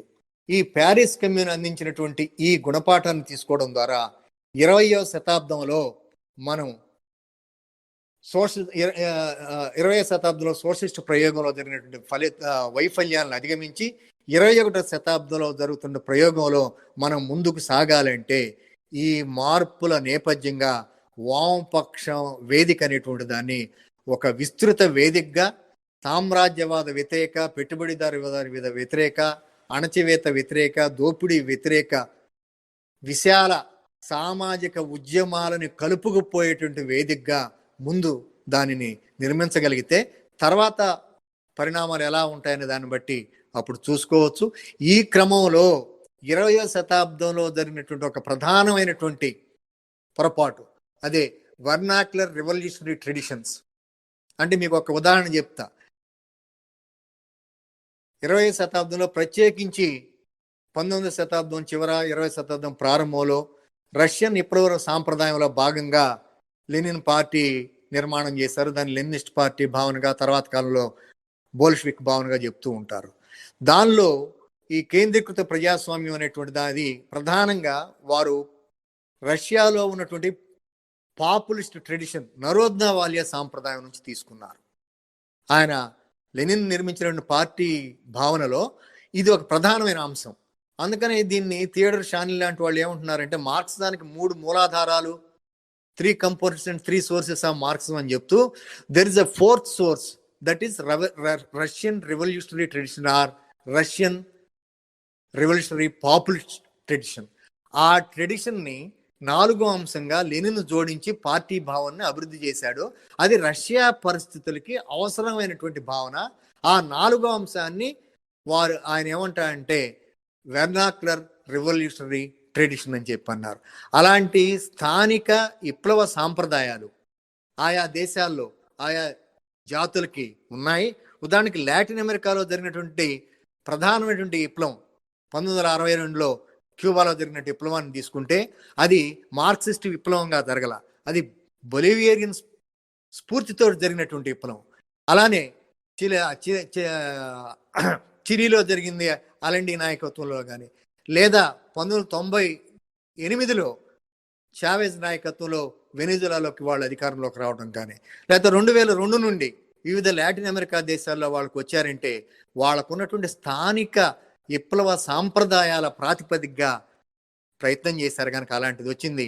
అలాంటి స్థానిక సాంప్రదాయాలు ఉన్నప్పుడు మీరు విశ్వజనీయత పేరుతోటి, బోల్షివిక్ నమూనా పేరుతోటి, లేకపోతే లెనినిస్ట్ నమూనా పేరుతోటి ఆ నమూనాల్లో విశ్వజనీయ అంశాలు ఉన్నప్పటికీ ఇక్కడ ఆయా స్థానిక భౌగోళిక పరిస్థితుల్లో ఉన్నటువంటి విప్లవ సాంప్రదాయాలని మీరు మీ ఉద్యమాల్లో మిళితం చేసుకోకుండా ప్రయత్నించినట్లయితే విశాల ప్రాతిపదికగా ఈ వేదికల్ని నిర్మించుకోవడానికి సాధ్యం కాదని చెబుతూ, మతానికి సంబంధించి కూడా చెప్తారు. ఇందాక కూడా ప్రస్తావించాను, లాటిన్ అమెరికాలో క్యాథలిక్ మత సాంప్రదాయం ఏ విధంగా 1970 ఆ ప్రాంతంలోనే లిబరేషన్ థియాలజీ లాంటి ఒక విప్లవకర ఉద్యమానికి అది కారణమైందో ఆవిడ చెప్పిన సందర్భం ఇందాక గుర్తు చేశాను. కాబట్టి అలాంటి స్థానిక సాంప్రదాయాల్ని మీరు పరిగణలోకి తీసుకున్నప్పుడే 21వ శతాబ్దంలో అటు మార్క్సిజంలో ఉన్నటువంటి సార్వత్రిక అంశాలు, అలానే మార్క్సిజం నేపథ్యంగా 20వ శతాబ్దంలో జరిగినటువంటి సార్వత్రిక అంశాలు, ఈరోజు కూడా ప్రాసంగికత కలిగినటువంటి అంశాలని స్థానిక అంశాలతోటి, వెర్నాక్యులర్ రెవల్యూషనరీ ట్రెడిషన్స్ తోటి సమ్మిళితం చేయడం ద్వారా మీరు విజయం వైపు వెళ్ళడానికి, విశాల ప్రాతిపదిక మీద నూతన వామపక్షాన్ని లేదా సామాజిక వామపక్షాన్ని నిర్మించుకోవడానికి ఆస్కారం ఉంటుంది అనేటువంటి ఒక సైద్ధాంతిక వారసత్వాన్ని ఆవిడ జీవితంలో అమెరికా పరిణామాల నేపథ్యంగా అభివృద్ధి చేసింది. అయితే ఆవిడ అనుకవం ఎంతటిదయ్యా అంటే, లాటిన్ అమెరికా పరిణామాలు 1998 నుంచి ప్రారంభించి ఆవిడ మరణించేంత వరకు జరిగిన పరిణామాల్లో చావెజ్ లాంటి వారి కృషి లేకపోతే ఇతరుల కృషి గణనీయంగా ఉందని ఓ పక్క చెప్తుంది. కానీ అదే సందర్భంలో ఈవిడ ఆ పరిణామాల్లో తలములకమైనటువంటి వ్యక్తి. 2002 నుండి 2006 వరకు వెనిజులా ప్రభుత్వానికి ఆవిడ సలహాదారు. అలానే మైకేల్ లెబోవిచ్ కూడా వెనిజులా ప్రభుత్వానికి సలహాదారు. ఇతరులు కూడా అనేక మంది, ఉదాహరణకి మన దేశం నుండి ఉన్నటువంటి ఐజాజ్ అహ్మద్ లాంటి మార్క్సిస్ట్ మేధావులు కూడా లాటిన్ అమెరికా దేశాలకి సలహాలు ఇచ్చినటువంటి వారిలో ఉన్నారు. అంచేత ఆ పరిణామాలు వారి సైద్ధాంతిక కృషి జమిలిగా సాగాయి అనేటువంటి విషయాన్ని ఆవిడ ఎంత అణుకువగా చెప్తూ వచ్చేదంటే, ఆ పరిణామాలు లేకుండా, చావెజ్ లాంటి వారు లేకుండా, లేకపోతే ఆల్థూజర్ మెస్జరాస్ లాంటి వారు లేకుండా, అన్నింటికి మించి మార్క్స్ వదిలిపెట్టిపోయినటువంటి సార్వత్రిక విప్లవ సాంప్రదాయం లేకుండా, 20వ శతాబ్దం మనకు వదిలిపెట్టిపోయినటువంటి గుణపాఠాలు లేకుండా, 21వ శతాబ్దంలో విశాల ప్రాతిపదికగా నూతన వామపక్ష లేకపోతే సామాజిక వామపక్ష వేదిక ఆధారంగా మనం గొప్ప మార్పులకి ప్రారంభం చుట్టలేము అనేటువంటిది ఆవిడ గాఢమైనటువంటి ప్రగాఢమైనటువంటి అభిప్రాయం. ఆ అభిప్రాయాన్ని ఆవిడ సైద్ధాంతిక వారసత్వం పేరుతోటి మనం ఈరోజు చర్చించుకోవడానికి వేదిక ప్రత్యేకించి జయప్రకాష్ లాంటి మిత్రులు అవకాశం కల్పించారు. మీ అందరికీ ఈ సందర్భంగా కృతజ్ఞతలు తెలియజేస్తూ, నాకున్న ఈ కొద్దిపాటి అభిప్రాయాల్ని ఆవిడ సాహిత్యం, లెబోవిచ్ సాహిత్యం, మెస్జరాస్ సాహిత్యం నేపథ్యంగా లాటిన్ అమెరికా కేంద్రంగా వివరించడానికి ప్రయత్నించాను. దీని మీద మీకు ప్రశ్నలు ఉంటే అడగండి, నాకు తెలిసిన వరకు చెప్పడానికి ప్రయత్నిస్తాను. ధన్యవాదాలు. ధన్యవాదాలు అంజయ్ గారు. అంజయ్ గారు చెప్పండి. మనకి ప్రశ్నలు స్టార్ట్ అయినాయి. నేను అడుగుతాను, మీరు అన్మ్యూట్ చేసుకుని సమాధానం చెప్పండి. తేజస్వి చింతపల్లి గారు అడుగుతున్నారు, ఆధారిత పెట్టుబడిదారీ విధానం అంటే ఏమిటి అని అడుగుతున్నారు. ఆధారిత పెట్టుబడిదారు విధానం అంటే పెట్టుబడిదారు విధానం మొత్తం కూడా ఒక సమగ్రమైనటువంటి, అంటే హోలిస్టిక్ ఇదిగా ఉంటుంది. దానిలో భాగంగానే అమెరికా నాయకత్వంలో లాటిన్ అమెరికా అనేటువంటిది దాని పెరటిగా మారి ఉంది. ఆ మేరకు అది డిపెండెంట్ క్యాపిటలిజం. కాబట్టి డిపెండెంట్ క్యాపిటలిజం అంటే దానికి స్వతంత్రమైనటువంటి క్యాపిటలిస్ట్ దేశాలు కూడా స్వతంత్రంగా ఉండవచ్చు, అంటే సాపేక్షంగా.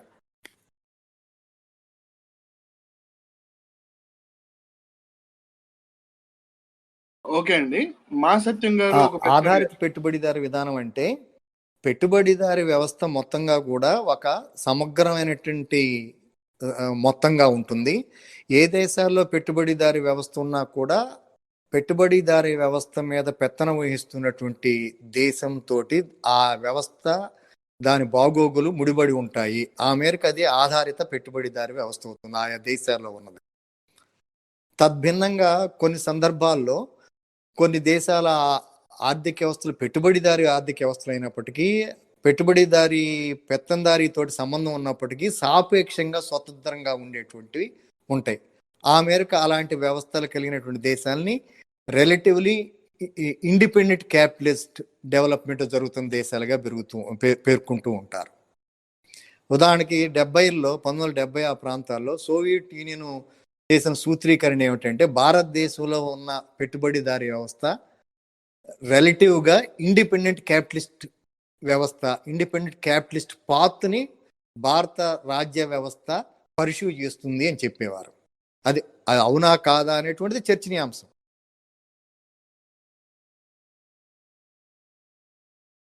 ఓకే.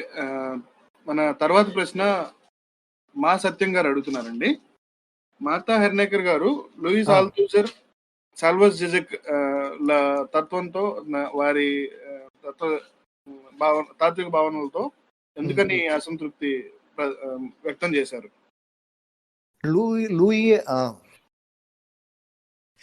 లూయి ఆల్థూజర్ తోటి కొంత ఏకీభావం ఉంది ఆవిడ పూర్తిగా నిరాకరించడం లేదు. ఆ వారసత్వాన్ని కొంత ఆవిడ ఉదాహరణకి ఇప్పుడు లాటిన్ అమెరికా పరిణామాల నేపథ్యంలో 21వ శతాబ్దం సోషలిజం నిర్మాణం జరగాలన్నప్పుడు కూడా ఆవిడ ప్రేరణ తీసుకుంది. గతంలో తప్పిదాలు జరిగి ఉండొచ్చు గత ప్రయోగాల్లో, కానీ అక్కడ ఆగకుండా ముందుకు సాగాలి అనేటువంటి మేరకు ఆవిడ లూయి ఆల్థూజర్ నుంచే ప్రేరణ తీసుకుంది ఆవిడ. అంచేత ఆయనతోటి తేడాలు ఉన్నాయి, ఆయనతోటి ఏకీభావం ఉంది. ఆవిడ పూర్తిగా మార్క్సిస్టు సాంప్రదాయాన్ని నిరాకరించడం, మార్క్స్ లేకుండా 21వ శతాబ్ద సోషలిజం నిర్మాణం అనేటువంటిది సాధ్యం కాదు అని చెప్తూ ఉంది. ఓకే అండి. మన తర్వాత ప్రశ్న రఘు గారు అడుగుతున్నారు. సోవియట్ యూనియన్ లో 1956లో జరిగిన సిపిఎస్యు 20వ కాంగ్రెస్ నాటికి పెట్టుబడిదారీ వర్గం క్రుష్చెవ్ నాయకత్వంలో తిరిగి అధికారంలోకి రావడాన్ని, అక్కడ సోషలిజం విఫలమయ్యిందని అమెరికన్ సామ్రాజ్యవాదులు పెద్ద ఎత్తున ప్రచారం చేస్తున్నారు. మీరు అలానే అనడం ఎంతవరకు సరైంది?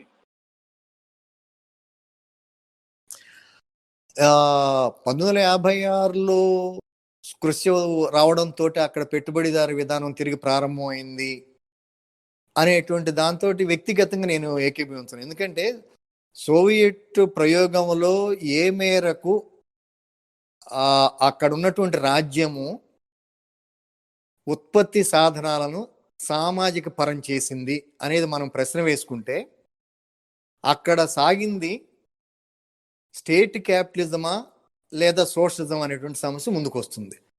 సోషలిస్ట్ నిర్మాణం సాగి 1936 నాటికి అక్కడ అదేంటి పెట్టుబడిదారి వర్గం పూర్తిగా అంతరించిపోయి సోషలిజం నిర్మాణం ప్రారంభమయ్యి 62 వచ్చేసరికి సోషలిజం నిర్మాణం పూర్తయి కమ్యూనిజం వైపు వెళ్ళింది అని అనుకుంటే రాజ్యంలో 90 పరిణామాల నేపథ్యంలో ఒక్కసారిగా ఆస్తి వ్యక్తుల పరం ఎలా అయింది అనే ప్రశ్న మనం వేసుకుంటే వెనక్కి వెళ్లాల్సి ఉంటుంది దాని సమాధానం కొరకు.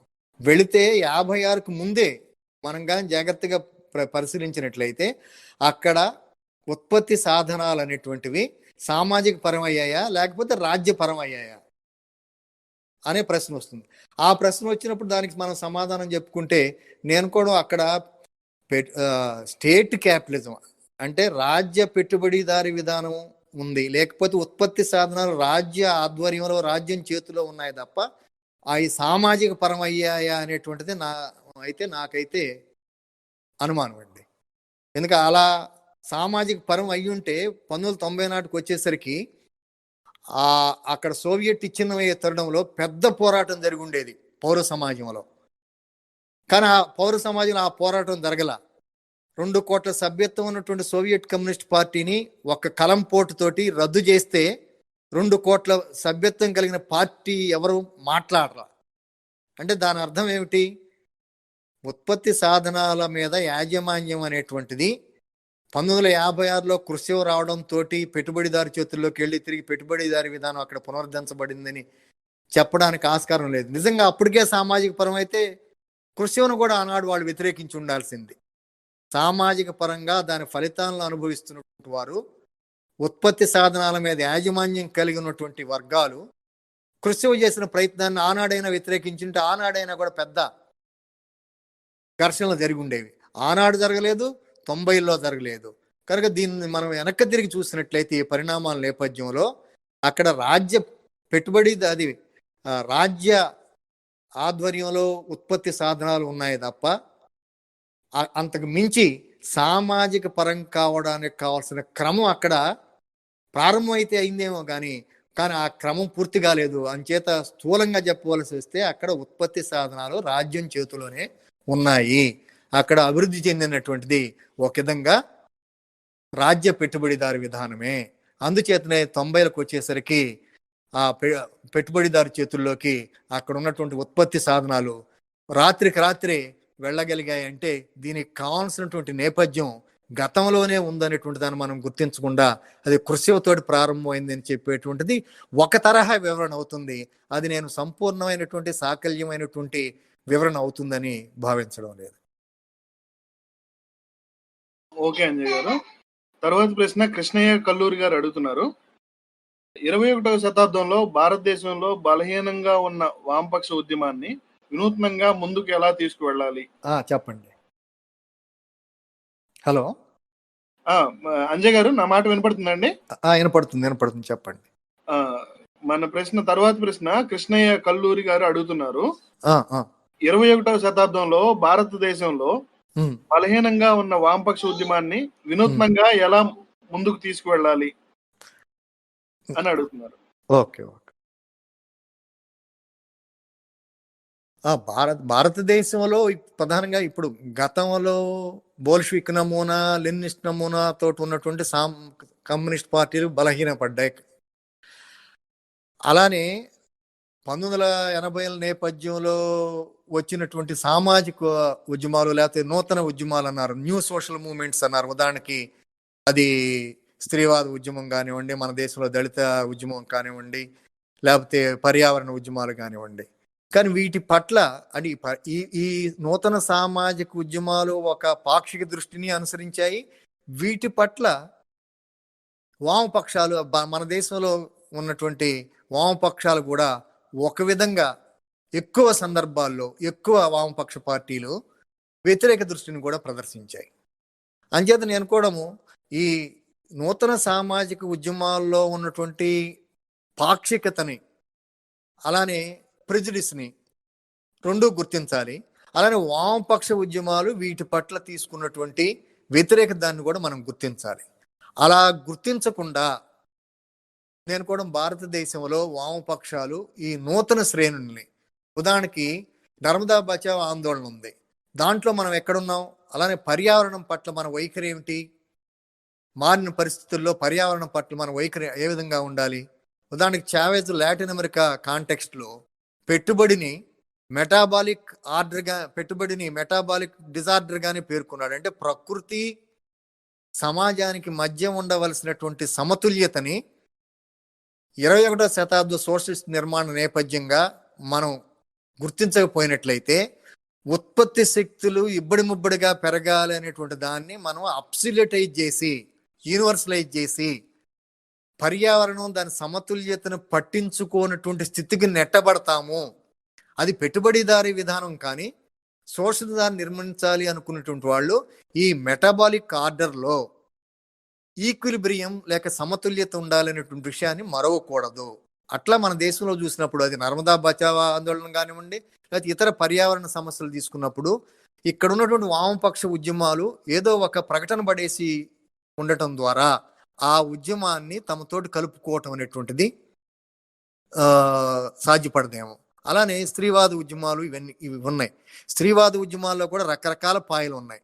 కానీ సోషలిస్టు ఆలోచనతో ఉన్నటువంటి పాయల్ని ప్రపంచీకరణను వ్యతిరేకిస్తూ లింగ వివక్షతను వ్యతిరేకిస్తూ స్థూలంగా ప్రగతిశీలతను కోరుకునేటువంటి శ్రేణుల్ని కలుపుకొని వెళ్లాల్సిన అవసరం. అన్నింటికి మించి దళిత వర్గాలతోటి ఇటీవల ఏదో ఆవేశపూరితంగా అంటున్నారు అనుకోండి, లాల్ నీల్ ఐక్యత అనేటువంటిది, అది ఆవేశపూరితంగా నినాదప్రాయంగా ఇవ్వవలసింది కాదు.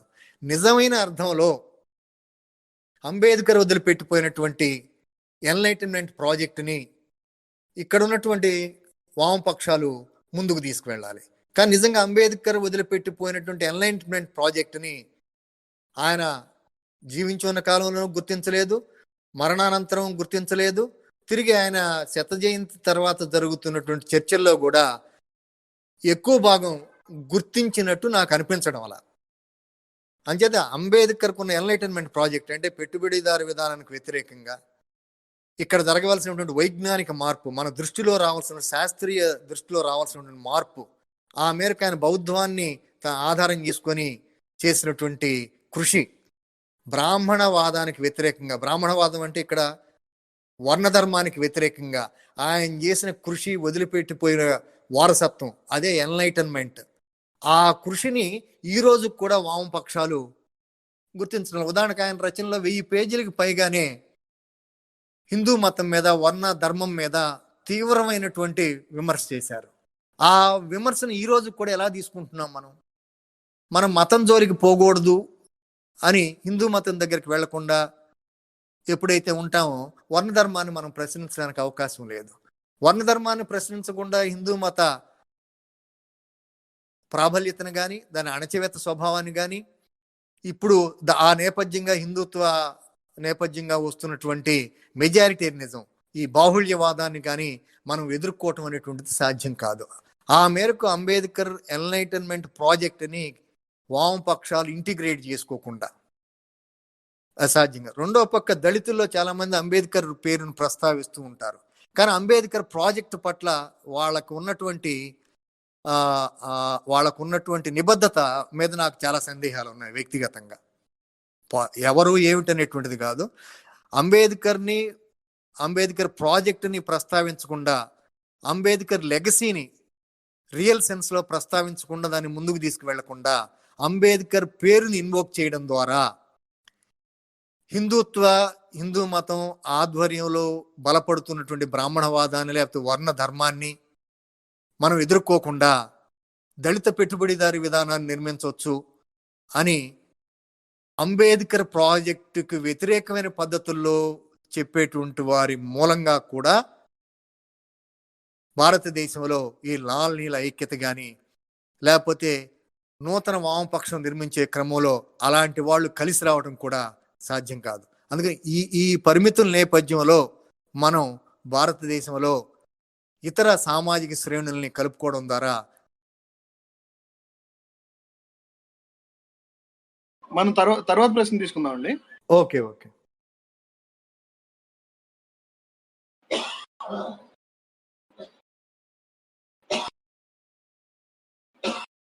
ఐకా బాలాజీ గారు అడుగుతున్నారండి, షైనింగ్ పాత్ వైఫల్యానికి కారణం పెరూలో యాంత్రికంగా మావో విధానాన్ని అనుసరించడం కారణం అనుకుంటున్నారా? నేడు ప్రజల్లో నియంత అధికారంలోకి రావడానికి కారణం ఏమిటి అని అడుగుతున్నారు. ఏంటి షైనింగ్ పాత్ వైఫల్యానికి కారణం పెరు దేశంలో యాంత్రికంగా మావో విధానాన్ని అనుసరించడం కారణం అనుకుంటున్నారా? నేడు బ్రెజిల్లో నియంత అధికారంలోకి రావడానికి కారణం ఏంటి? ఈ రెండు ప్రశ్నలు.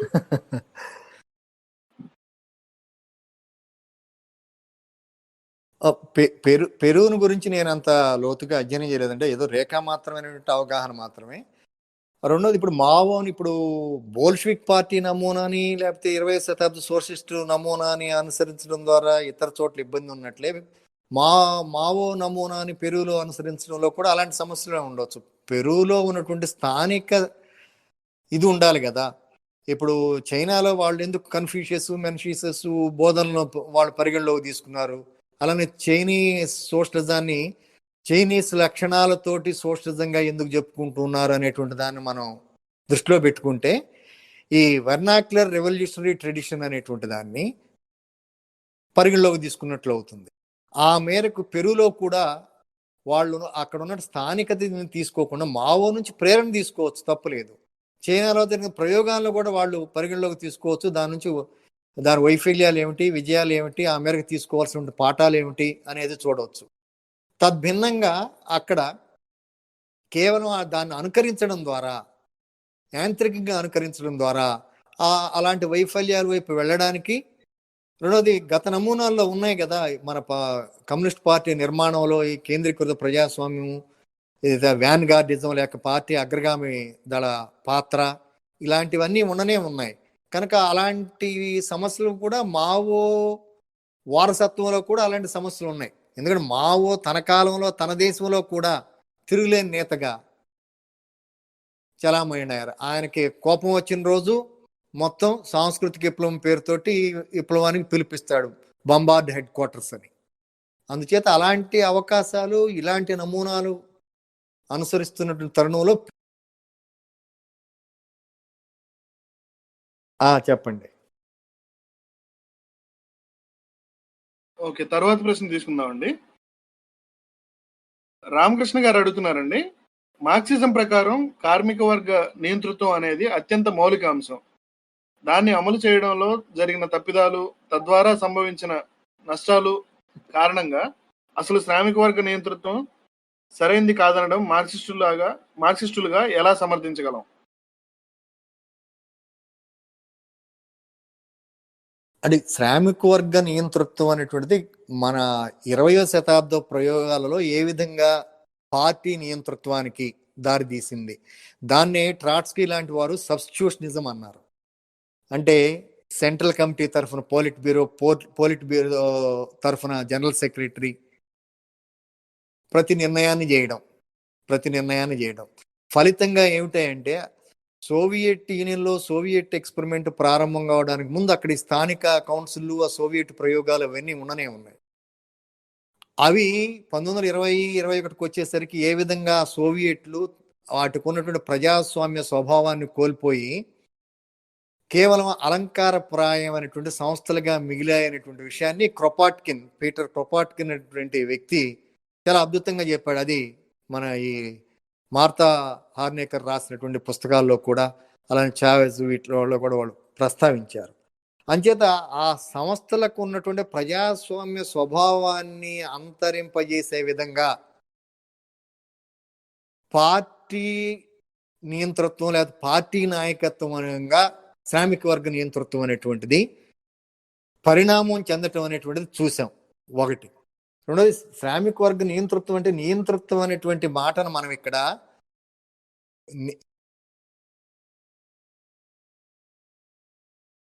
నూతనంగా అధికారంలోకి వచ్చినటువంటి వర్గాలు అంటే కార్మిక వర్గం, రైతాంగం, ఇతర వర్గాలు వాళ్ళ మీద నాయకత్వం వహించడం వేరు. కానీ రాజకీయ సంస్థలు వాటికి ఉండవలసినటువంటి విస్తృత హక్కులు ఆ మేరకు అంతకుముందు అణచివేత కారణమైన వర్గాలు తిరిగి ఇప్పుడు మన నాయకత్వాన్ని, విధానాలను వ్యతిరేకిస్తున్నటువంటి వారితో సంభాషించే క్రమంలో వారికి ఉండవలసినటువంటి కనీస ప్రాథమిక హక్కులను కూడా కార్మిక వర్గ నియంతృత్వం పేరుతోటి లేకుండా చేయటం అనేటువంటిది ఏ విధంగా శాస్త్రీయంగా మనం సోషలిజం నిర్మించడానికి, ప్రజాస్వామ్యతంగా శ్రేష్ఠతం నిర్మించడానికి దారి తీస్తుందో అని ప్రశ్న వేసుకుంటే 20వ శతాబ్దం అందుకు మనకు సమాధానం చెప్పదు. 20వ శతాబ్దం ప్రయోగాలు అందుకు సమాధానం చెప్పడం లేదు. అంచేత మారిన పరిస్థితుల్లో మనం ఆలోచించాలి. రెండోది, దాంతో కొంత నెగటివ్ బ్యాగేజ్ కూడా ఉంది. అంచేత ఇప్పుడు మారిన పరిస్థితుల్లో ప్రజాస్వామ్యబద్ధంగా, అంటే సోషలిజము ప్రజాస్వామ్యం వేరు కాదు.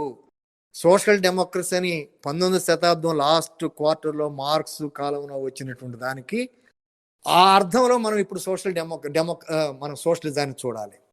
అలా చూసినప్పుడు 20వ శతాబ్దం ప్రయోగం మధ్యకాలంలో ఈ మార్క్స్ భావాన్ని పూర్వపక్షం చేసింది, ఒకటి. రెండోది, మార్క్సిజానికి సంబంధించి శ్రామిక వర్గ నియంతృత్వం అనేటువంటిది మార్క్సిజంలో ఒక కీలకమైన అంశం కాదు, ఒకానొక పరివర్తన దశలో కీలకమైన అంశం. ఒక సామాజిక పరివర్తన క్రమంలో, అంటే అంతకుముందు ఉన్నటువంటి దోపిడీ విధానం నుండి సోషలిస్ట్ నిర్మాణానికి సాగే క్రమంలో ఒక పరివర్తన మాత్రమే అని చెప్పాడు తప్ప మార్క్స్ అది శోషణ నిర్మాణానికి కానీ శోషణ నిర్మాణ అనంతరం కానీ అది అలా శాశ్వతంగా ఉండిపోతుందని కాదు. ఆయన వర్గాలు లేనటువంటి వర్గరహిత సమాజం ఆయన ఊహించింది. వర్గం అందుట్లో కార్మిక వర్గం ఆ నాయకత్వంలో ఉండి అంతకుముందు ఉన్నటువంటి పెట్టుబడిదారు వర్గ అవశేషాలు వీటిని ఎదుర్కొనే క్రమంలో వాళ్ళ మీద నాయకత్వం వహించడం వేరు, వాళ్ళ మీద నియంతృత్వం చెలాయించడం వేరు. నాయకత్వం పోయి నియంతృత్వం వచ్చింది, అది దాంతో ఉన్నటువంటి సమస్య. చివరిగా ఏమిటాయంటే అది మార్క్స్ చెప్పినటువంటి శ్రామిక వర్గ నియంతృత్వం అనేటువంటిది ఒక పరివర్తన దశ. That's only A transitory phase, అది తాత్కాలికమైంది. బట్ వేరేస్ 20వ శతాబ్దం ప్రయోగాల్లో ఆ పరివర్తన దశలో ఉండవలసినటువంటిది శాశ్వతమైంది, అబ్సల్యూటైజ్ అయింది అనేది మనం గుర్తించాలి.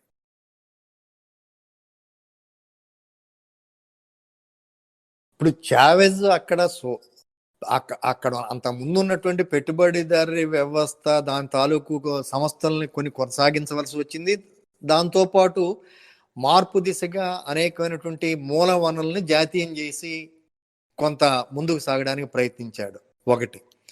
రెండవది, కార్మిక వర్గము ఆ దేశ జనాభాలో, అంటే కార్మిక వర్గం అనుకుంటే మనం పరిమితార్థంలో పారిశ్రామిక కార్మిక వర్గం అనుకుంటే వెనిజులా లాంటి దేశంలో పారిశ్రామిక వర్గం ఎంత శాతంగా ఉంది, రెండవది రైతాంగం కానీ ఇతర వృత్తుల వారు కానీ ఎంత శాతంగా ఉన్నారు.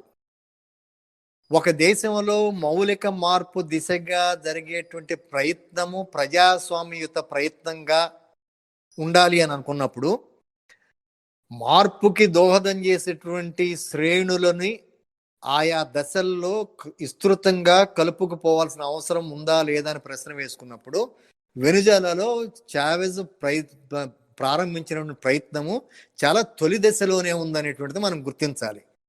అప్పటి వరకు అక్కడ ఉన్నది పెట్టుబడిదారీ విధానం అనేటువంటిది, సంస్థలు ఆ విధంగా, అలానే పెట్టుబడిదారీ చేతుల్లోనే ఎక్కువ ఆస్తులు ఉండటము, వనరులు ఉండటము, కొన్ని వనరులు పెట్రోలియం లాంటివి ఇతర వనరులను వాళ్ళు జాతీయం చేసి ఉండవచ్చు.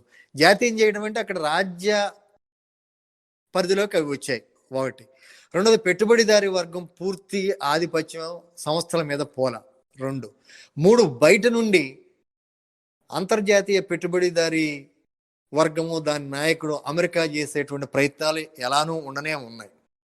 కనుక అక్కడ పెట్టుబడిదారీ వ్యతిరేక సామ్రాజ్యవాద వ్యతిరేక పోరాటము తొలి దశలో ఉన్నప్పుడు అక్కడ కార్మిక వర్గం ఒక్కటే మార్పుకి కారణమవుతుంది అనేటువంటి సూత్రీకరణ ఆధారంగా అక్కడ ఉన్న కార్మిక వర్గ పరిమిత సంఖ్యని లెక్కలో పెట్టుకోకుండా వారు ఒక్కరు మాత్రమే ఆ పాత్ర నిర్వహించగలరు అనుకుంటే ఆ నిర్దిష్ట దేశంలో నిర్దిష్ట సందర్భంలో జరుగుతున్న పరిణామం యొక్క స్వభావాన్ని చూడటంలో మనం విఫలమైనట్టే అని అనిపిస్తుంది నాకు. అక్కడ నిర్దిష్ట సందర్భంలో ఏం జరుగుతుంది? స్థూలంగా సామ్రాజ్యవాద వ్యతిరేక పెట్టుబడిదారు వ్యతిరేక విధి జరుగుతుంది. ఆ మేరకు ఆ నిర్దిష్ట దశలో కలిసి వచ్చే వాళ్ళు ఎవరు చూసుకోవాలి. తర్వాత మనం ముందుకు సాగే క్రమంలో మన కొత్త శత్రువులు రావచ్చు.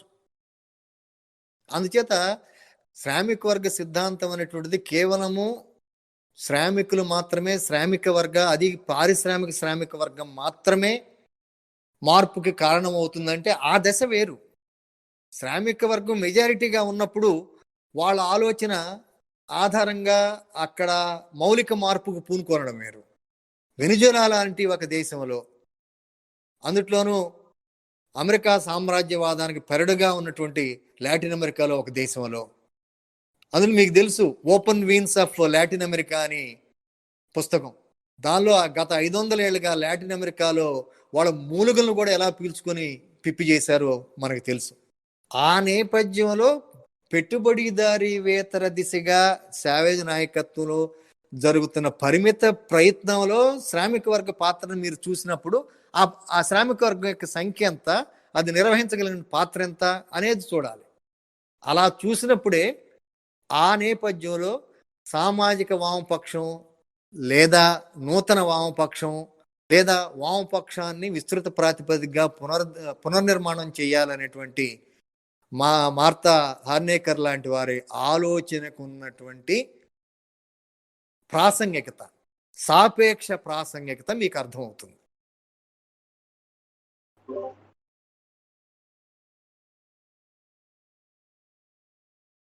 ఓకే. తర్వాత ప్రశ్న కుమార్ రెడ్డి గారు అడుగుతున్నారండి. లెనినిస్ట్ నిర్మాణ పద్ధతి నేటి పరిస్థితికి ఉపయోగకరమైనది కాదా? అలాగే వామపక్షాలు బలహీనపడుటకు భౌతిక పరిస్థితి కారణమా లేక ఉద్యమ నిర్మాణం లోపమా?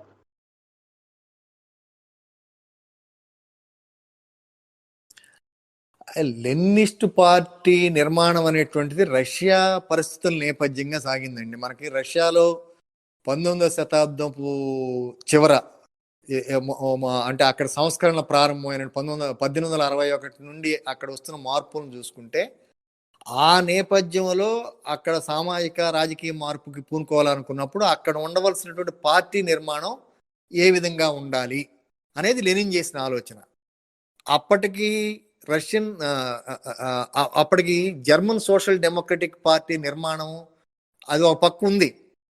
కానీ Lenin German social democratic party నిర్మాణాన్ని చూస్తూనే జర్మన్ సోషల్ డెమోక్రటిక్ పార్టీ నాయకత్వం ప్రత్యేకించి కౌట్స్కీ లాంటి వాళ్ళ సైద్ధాంతిక వారసత్వం నుంచి కావాల్సినవి తీసుకుంటూనే రష్యన్ పరిస్థితుల్లో రష్యాలో ఉన్నటువంటి జారిస్ట్ పాలన, ఏమాత్రం ప్రజాస్వామ్య హక్కులకి అవకాశం లేనటువంటి పాలన సాగుతున్నటువంటి తరుణంలో అక్కడ పార్టీ నిర్మాణం ఏ విధంగా ఉండాలి, ప్రవాస జీవితంలో ఉండటం ద్వారా అక్కడ సామాజిక రాజకీయ మార్పుకు పూనుకునే క్రమంలో పార్టీ నిర్మాణం ఏ విధంగా ఉండాలని ఆలోచన చేశాడు. అందుకని ఆయన ఆ పార్టీ నిర్మాణానికి లెనిన్ కృషిగా మనం చెప్పుకునే what is to be done ని 1920 తర్వాత పునర్ముద్రించవలసిన అవసరం లేదని చెప్పి ఆయనే చెప్పాడు. కానీ 1919లో ప్రారంభమైనటువంటి థర్డ్ ఇంటర్నేషనల్ 1943 వరకు సాగింది. 43లో ఇక ఒక కేంద్రం నుంచి ప్రపంచ కమ్యూనిస్ట్ ఉద్యమాన్ని నడపవలసిన అవసరం లేదు, ఎవరికి వాడు స్వతంత్రంగా నడుపుకోవచ్చు అని చెప్పారు. కానీ ఆ 3వ ఇంటర్నేషనల్ వదిలిపెట్టిపోయిన వారసత్వం ఏమిటి? ప్రతి దేశంలో కమ్యూనిస్ట్ పార్టీ ప్రారంభమైనప్పుడు కమ్యూనిస్ట్ పార్టీ పేరు అనివార్యంగా ఉండాలి.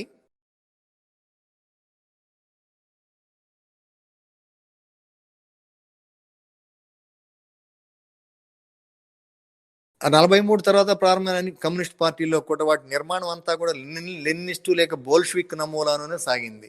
కానీ ఆ దేశ స్థానిక పరిస్థితులు అనేటువంటివి ముఖ్యమైనటువంటి విషయాన్ని మనం చూసినట్లయితే ఆ దిశగా సాగలేదు అనేటువంటిది మనకి అర్థమవుతూ ఉంటుంది.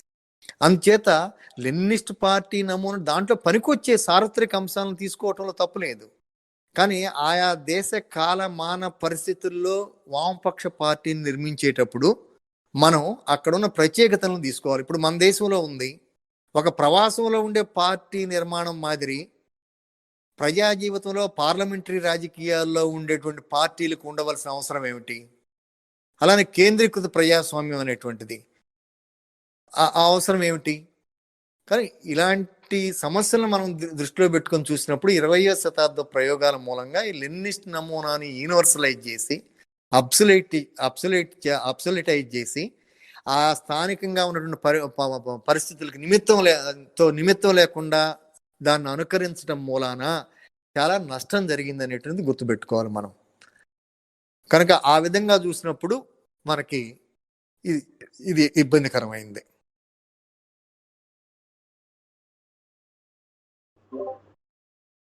మోహన్ గారు మరో ప్రశ్న అడిగారండి. కానీ ఇందాక లాటిన్ అమెరికా రాజకీయాలకి సంబంధించిన సమాధానంలో వెనిజులాకి సంబంధించిన ప్రశ్నలు సమాధానంగా రావడం వలన దాన్ని ఇగ్నోర్ చేయడం జరుగుతుంది.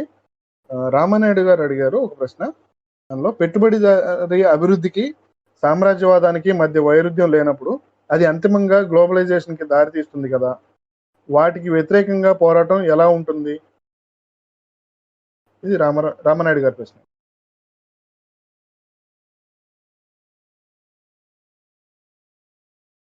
ఇప్పుడు పెట్టుబడిదారి విధానానికి సామ్రాజ్యవాద విధానానికి అండి, పెట్టుబడిదారి విధాన అభివృద్ధి దశనే మనం ఇప్పుడు సామ్రాజ్యవాదంగా చెప్పుకుంటున్నాం. అంటే మొత్తం ఒక నాయకత్వం కిందకి రావటం ఇవన్నీ ఎక్కువ మంది మన మిత్రులకు తెలిసిన విషయాలే. ఆ క్రమంలో ఈరోజు మనకి ఉన్న ప్రధాన వైరుధ్యం ఏమిటి అంటే మొత్తం ప్రపంచీకరణ పేరుతోటి, సామ్రాజ్యవాదం పేరుతోటి మొత్తం ప్రపంచాన్ని పెట్టుబడిదారీ విధానం కింద చాప చుట్టి సంకలో పెట్టుకునే పరిస్థితి నేపథ్యంలో మనం చేయవలసినటువంటి పోరాటం విస్తృత వేదికల ఆధారంగా ఉండటం అనేటువంటిది బహుశా సబబు అయిందేమో. ఇప్పుడు ఉన్న ప్రధానమైనటువంటిది, గతంలో మనకి 50లు 60లు తెలుసు. అప్పుడు ఏమనుకునేవాళ్ళం, ప్రపంచంలో ప్రధాన వైరుధ్యము పెట్టుబడిదారీ వ్యవస్థకను సోషలిస్ట్ శిబిరానికి మధ్య ఇట్లా మనం అనుకునేవారు. అదొక ప్రతిపాదన. లేదు, పెట్టుబడిదారీ సామ్రాజ్యవాద ప్రపంచానికి తృతీయ ప్రపంచాలకు అనేది ఇంకొక రకమైన ప్రతిపాదన. కానీ ఇప్పుడు గత 50-60 ఏళ్లగా, ప్రత్యేకించి గత 40 ఏళ్లగా నయా ఉదారవాద విధానాలు రావడం మొదలైన తర్వాత ప్రపంచం అనేటువంటిది ఏకదో ప్రపంచంగా పెట్టుబడిదారీ సామ్రాజ్యవాద నాయకత్వంలో ఒకటిగా మారుతూ దేశ సరిహద్దులను దాటి సార్వభౌమాధికారం అనేటువంటి దాన్ని కూడా పక్కన పెట్టి పెట్టుబడిదారీ వ్యవస్థ లేకపోతే సామ్రాజ్యవాదం అనేటువంటిది తన ప్రయోజనాలను నెరవేర్చుకోవడానికి ఆయా దేశాల్లో చొరబడుతూ ఉన్నప్పుడు వాటి ఫలితంగా ఇబ్బందులకు గురయ్యేటువంటి ఆయా దేశ ప్రజానీకం స్థూలంగా దానికి వ్యతిరేకంగా సమీకృతం కావటం అనేటువంటిది నేటి ప్రపంచంలో ఉన్నటువంటి అవసరం. అందులో ప్రత్యేకించి వెనకబడిన దేశాల్లో, వర్ధమాన దేశాల్లో ఇంకా వాటి అవసరం ఎక్కువ ఉందనేటువంటిది లాటిన్ అమెరికా నేపథ్యంగా వాళ్ళు తీసినటువంటి గుణపాఠం. బహుశా మనలాంటి దేశం కూడా, మనం ఊరికి చెప్పుకోవచ్చు, రేపు అభివృద్ధి చెందిన దేశాల పక్కన మనం చేరుతున్నాము, భారతదేశం అభివృద్ధి చెందిన దేశంగా మారబోతుంది, డెవలప్డ్ నేషన్గా. దేశం మారొచ్చు, దేశం మారినా కూడా జరిగేది ఏమిటి, ప్రపంచ కుబేర్ల జాబితాలో ముఖేష్ అంబానీ 4వ స్థానానికి వెళ్తాడు. అది జరుగుతుంది, సంపద పోగుపడుతుంది. కానీ సంపద పంపిణీకి వచ్చేసరికి, సామాజిక ఫలితాలు అనుభవించడానికి వచ్చేసరికి ఈ 40 ఏళ్లుగా జరుగుతున్న ఉదారవాద విధానాల మూలంగా సంపద కేంద్రీకరణ పెరుగుతుంది. అంచేతనే ఇప్పుడు మనందరికీ తెలిసిందే 1% ఎకానమీ అంటున్నాం. ఆ 1% ఎకానమీ రేపు డెసిమల్ ఎకానమీగా వెళ్ళినా కూడా మనమేమి ఆశ్చర్యపోవాల్సిన అవసరం లేదు. ఆ తరుణంలో ముందు స్థూలంగా ఆయా జాతీయ సరిహద్దుల పరిధిలో పెట్టుబడిదారీ నయా ఉదారవాద విధానాలకు వ్యతిరేకంగా ఒక విశాల వేదిక అనేటువంటిది రావటం అనేది. అలానే ఆయా దేశ పరిస్థితులను బట్టి అక్కడ వేదికలు కూడా రావచ్చు. మనలాంటి వెనకబడ్డ దేశాల్లో, తృతీయ ప్రపంచ దేశాల్లో, ఇక్కడున్న ఏ మానవ అభివృద్ధి చూసి తీసుకున్నా కూడా మనం అలాంటి విశాల వేదికలు నిర్మించకుండా ఇక్కడ ఉన్నటువంటి ఉదారవాద విధానాలను వ్యతిరేకించడం కానీ, దోపిడీని వ్యతిరేకించడం కానీ సాధ్యం కాదనేది గత 40-45 ఏళ్ల అనుభవం మనకి చెప్తూ ఉన్నది.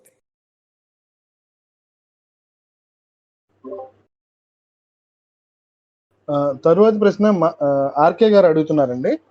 మార్తా ప్రతిపాదించిన నూతన సోషల్ లెఫ్టిస్ట్ ప్లాట్ఫామ్, అందులోని 3-4 అంశాలు 21వ శతాబ్దంలో క్రియాశీలంగా ఎలా సాధించవచ్చో క్లుప్తంగా వివరించండి. ఏదైనా ప్రత్యేకించి ఒక దేశాన్ని ఉదాహరణగా తీసుకుని ఎగ్జాంపుల్ తో చెప్పమని చెప్పేసి అడుగుతున్నారు.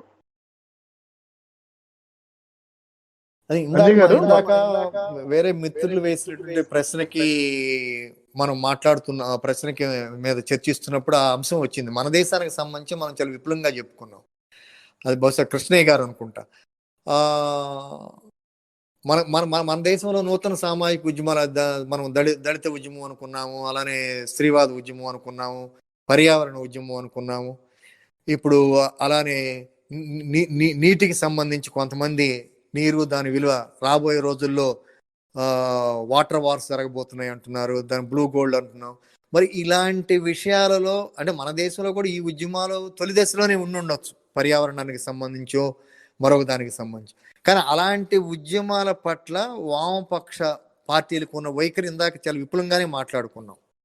కనుక నిర్దిష్టమైనటువంటి ఉదాహరణ తీసుకోవడం ద్వారా చూసినప్పుడు ఇలాంటి వాటిని, అలానే ఫెమినిజంలో కూడా చెప్పుకున్నాం, సోషలిస్ట్ ఫెమినిస్ట్ ట్రెండ్ ఉంది. మీరు బుర్జువా ఫెమినిజం గురించి మాట్లాడకపోవచ్చు, కానీ సోషలిస్ట్ ఫెమినిస్ట్ ట్రెండ్, అలాంటి వాటిని కలుపుకొని వెళ్ళడము. లేదా దళితుల గురించి మాట్లాడుకున్నాం, అంబేద్కర్ వదిలిపెట్టినటువంటి ఎన్లైటన్మెంట్ ప్రాజెక్ట్ గురించి మాట్లాడుకున్నాం. ఆ దళిత ఎన్లైటన్మెంట్ ప్రాజెక్ట్, అంబేద్కర్ ప్రాజెక్ట్ తోటి ఉన్న దళిత శ్రేణులతో కలవటం అనేటువంటి ఆ మేరకు మనకి ఇంతకు ముందు ఉన్నటువంటి రిజర్వేషన్స్ ఏమన్నా ఉంటే వాటిని అధిగమించి ముందుకు సాగటం అనేది, ఆ మేరకు నీల్ లాల్ ఐక్యత ఆ మేరకు జరగాలి తప్ప నినాదప్రాయంగా జరిగేటువంటిది కాదని ఇందాక చాలా విపులంగా మాట్లాడుకున్నాం. బహుశా మధ్యలో ఏదన్నా సాంకేతిక సమస్య వచ్చి అది అందకపోతే తప్ప విపులంగా మాట్లాడాం కనుక మళ్ళీ అది మిత్రులందరికీ మళ్ళీ పునరుక్తి అవుతుందేమో.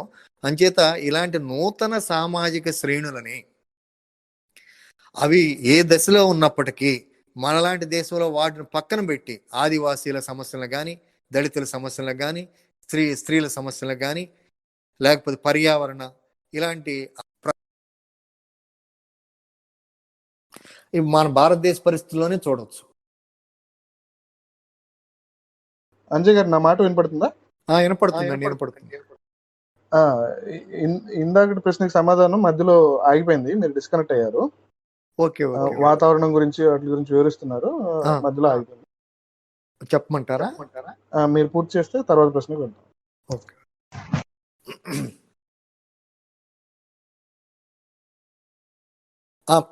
అంటే కృష్ణయ్య గారి ప్రశ్న నేపథ్యంలో కొంత మాట్లాడామని, ఇప్పుడు కూడా కొంత మాట్లాడాము. ఎంతవరకు కన్వే అయిందో, ఎంత సాంకేతిక సమస్య వల్ల కన్వే కాలేదో తెలియదు. కానీ భారతదేశ నేపథ్యంగానే మనం తీసుకున్నప్పుడు ఇక్కడ పర్యావరణ ఉద్యమం అనేది మన బలమైన ఉద్యమం అని నేను అనడం లేదు, కానీ పర్యావరణ ఉద్యమం ఉంది. నర్మదా బచావ్ ఆందోళన సందర్భంగా మాట్లాడుకున్నాం ఇందాక కూడా. అట్లానే దళిత ఉద్యమం ఉంది, స్త్రీవాద ఉద్యమంలో ఉన్నటువంటి సోషలిస్టు శ్రేణులు ఇవి ఉంది. అలానే నీరు ఇలాంటి సమస్యల గురించి మాట్లాడే వారు ఉన్నారు. ఇలాంటివి ఎంత బలహీనంగా ఉన్నా కూడా మారిన పరిస్థితిలో వామపక్షాలు సాంప్రదాయంగా చూస్తున్న పద్ధతుల్లో మన బలహీన పడటం మూలంగా ఈ శ్రేణులను కలుపుకోకపోయినట్లయితే నయా ఉదారవాద విధానాల నేపథ్యంగా బలపడుతున్నటువంటి పెట్టుబడిదారీ విధానం దాని దోపిడీని విశాల ప్రతిపది మీద ఎదుర్కోకుండా సాధ్యం కాదు. ఆ మేరకు వీళ్ళని కలుపుకోవాల్సిందే. కలుపుకోవడానికి కావాల్సిన ప్రయత్నం నేను కూడా పెద్దగా జరగల. దళిత ఉద్యమానికి సంబంధించి చెప్పాను. అంబేద్కర్ ప్రాజెక్టుని ఈరోజు వామపక్ష ఉద్యమాలు స్థూలంగా ఎలా చూస్తున్నాయి? అది ఎన్లైటన్మెంట్ ప్రాజెక్టు. వర్ణ ధర్మాను ఆధారంగా ఉన్నటువంటి హిందూ మతం ఆధ్వర్యంలో, బ్రాహ్మణ మత ఆధ్వర్యంలో పెట్టుబడిదారి విధానం నిర్మిస్తూ ఉన్నారు. దళిత క్యాపిటలిజం అని మాట్లాడుతున్నారు. మా భోపాల్ డిక్లరేషన్ గురించి మీ అందరికీ తెలుసు. 2002లో భోపాల్ డిక్లరేషన్ అని ఒకటి తీసుకొచ్చారు. దళిత క్యాపిటలిజం నిర్మిస్తారు. Capitalism is capitalism. దాంట్లో దళిత క్యాపిటలిజం అనేటువంటిది ఏమీ ఉండదు. అంచేత అంబేద్కర్ పేరుని ఇన్వోక్ చేయడం ద్వారా దళిత క్యాపిటలిజం నిర్మిస్తామని చెప్పేటువంటి ఆలోచన అనేటువంటిది అంబేద్కర్ మనకు వదిలిపెట్టిపోయినటువంటి ఎన్లైటన్మెంట్ ప్రాజెక్టుని ముందుకు తీసుకువెళ్ళలేదు. అంచేత అలాంటి దళిత ఆలోచనతో ఉపయోగం లేదు.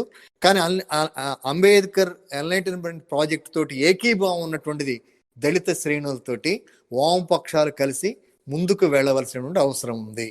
అలానే పర్యావరణం అనేది ఈరోజు చాలా కీలకమైంది. లాటిన్ అమెరికా నేపథ్యంలో చావేజ్ అన్న మాట ఇందాక మీకు చెప్పాను. పెట్టుబడి అనేటువంటిది మెటాబాలిక్ సోషల్ ఆర్డర్ని డిస్టర్బ్ చేస్తుంది. మెటాబాలిక్ సోషల్ ఆర్డర్ని డిస్టర్బ్ చేస్తుందని చెప్పడం అంటే పర్యావరణ ఎప్పుడైతే సమతుల్య దెబ్బతింటుందో సమాజానికి ప్రకృతికి మధ్య ఉన్న సమతుల్య దెబ్బతింటుంది అనేటువంటి విషయాన్ని వాళ్ళు 21వ శతాబ్దం సోషలిస్ట్ ప్రాజెక్టులో భాగంగా చాలా బలంగా చెప్పి అక్కడ స్థానిక వనరుల మీద బహుళజాతి కంపెనీలు చేస్తున్న దాడి నుంచి ఆ దేశ వ్యవస్థలను కాపాడుకోవాలి అనేటువంటి దాన్ని చాలా బలంగా చెప్తూ వచ్చారు. కానీ మన దేశంలో కూడా పర్యావరణానికి సంబంధించి ఉన్న ఉద్యమం బలహీనమైన దాంతో కలవడం, అలానే వామపక్షాలకు కూడా పర్యావరణ అంశాన్ని తమ ఎజెండాలో భాగం చేసుకోవడం. అలానే ఆహార భద్రత ఉంది. ఆహార భద్రత అనేటువంటిది మన ఎజెండాలో భాగం కావాలి. కనుక ఇలాంటివి తీసుకోవడం ద్వారానే మీరు విశాల ప్రాతిపదిక మీద మారిన తరుణంలో 21వ శతాబ్దం సోషలిస్ట్ ప్రయోగాలు వైఫల్యమై అవి మన భారతదేశం లాంటి దేశాల్లోని వామపక్ష ఉద్యమాల మీద ప్రభావం కలుగజేసి ఇతర అనేక కారణాల వల్ల మన ఉద్యమాలు బలహీనమైన తరుణంలో అలాంటి సామాజిక శ్రేణులను కలుపుకోకుండా, లేకపోతే గ్రామ్సియన్ సెన్స్లో అలాంటి సబాల్టర్న్ క్లాసెస్ని కలుపుకోకుండా, ఆ మేరకు పౌర సమాజంలో మన హెజిమోనీని అభివృద్ధి చేసుకోకుండా భవిష్యత్తులో మీరు ఏ విధమైన సామాజిక మార్పుకు పూనుకోవటమైనా కష్టమే. ఓకే. ఓకే అండి. మన తర్వాత ప్రశ్న రావు గారు అడుగుతున్నారు.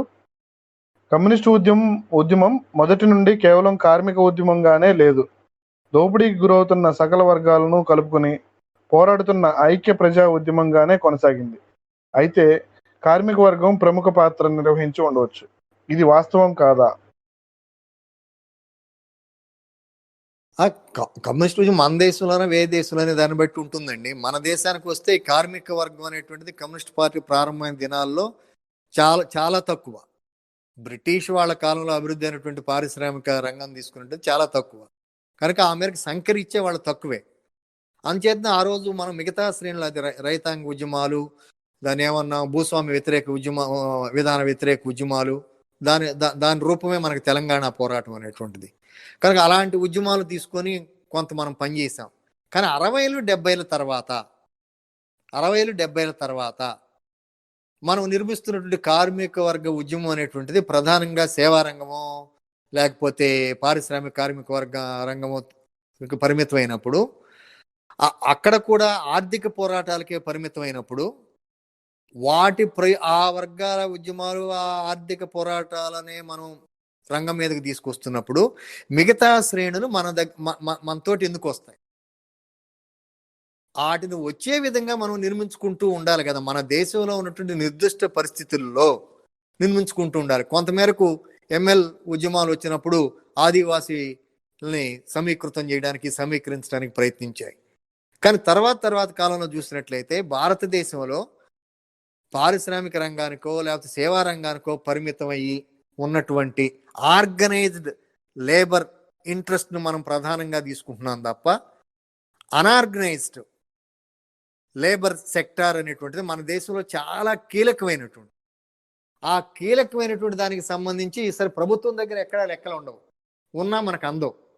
కానీ శ్రామిక వర్గంతో పాటు ఇతర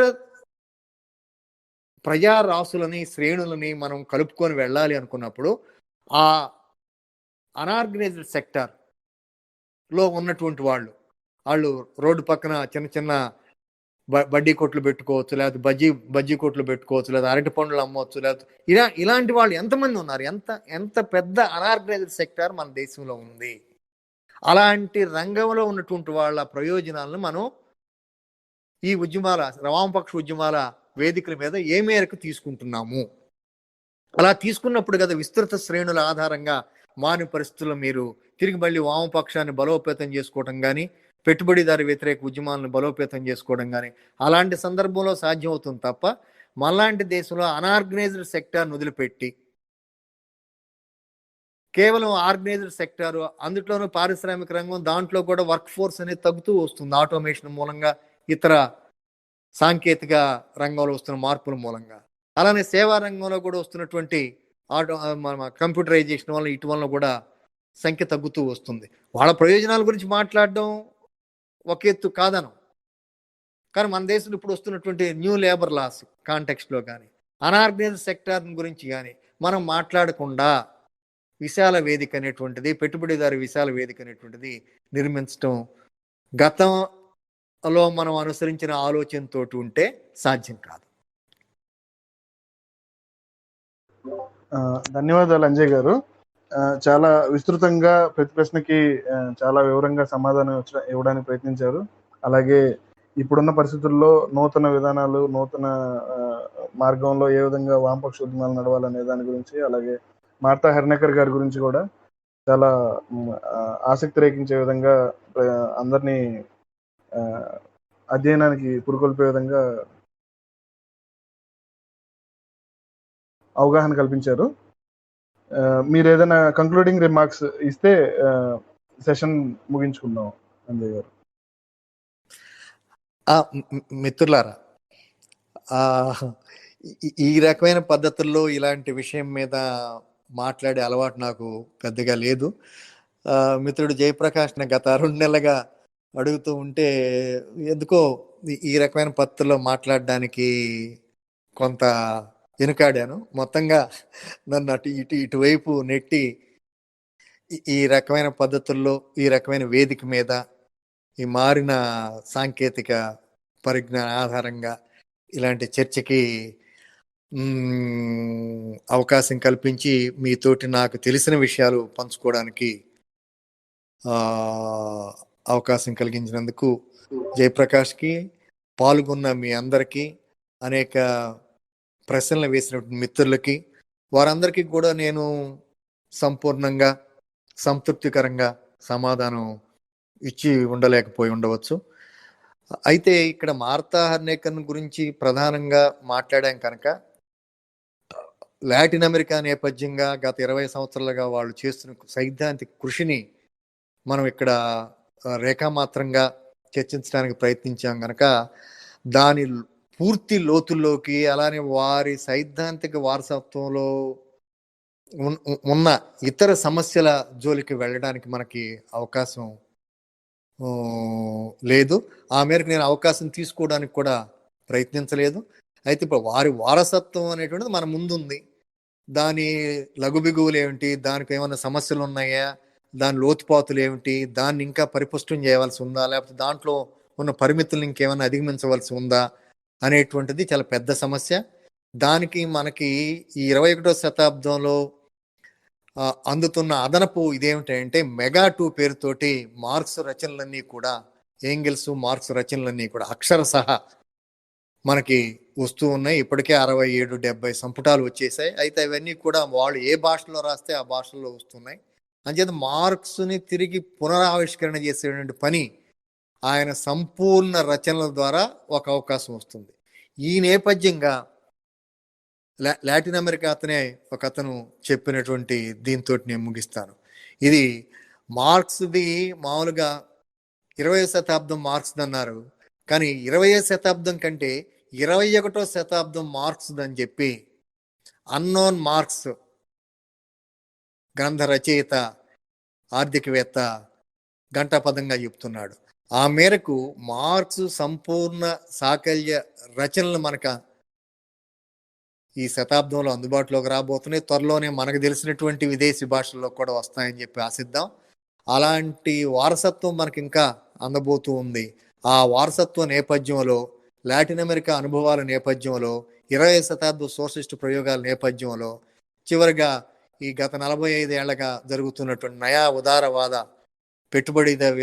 పెట్టుబడిదారు విధానం, దాని దోపిడీ నేపథ్యంలో మనం కొత్త రూపంలో కొత్త వేదికలను నిర్మించుకోవడం ద్వారా మార్క్స్ మన ముందు నిర్దేశించినటువంటి, లేకపోతే తాను అనుకున్నటువంటి అంశం ఏమిటి, ప్రతి ఒక్కరి స్వేచ్ఛ అందరి స్వేచ్ఛకి షరతు.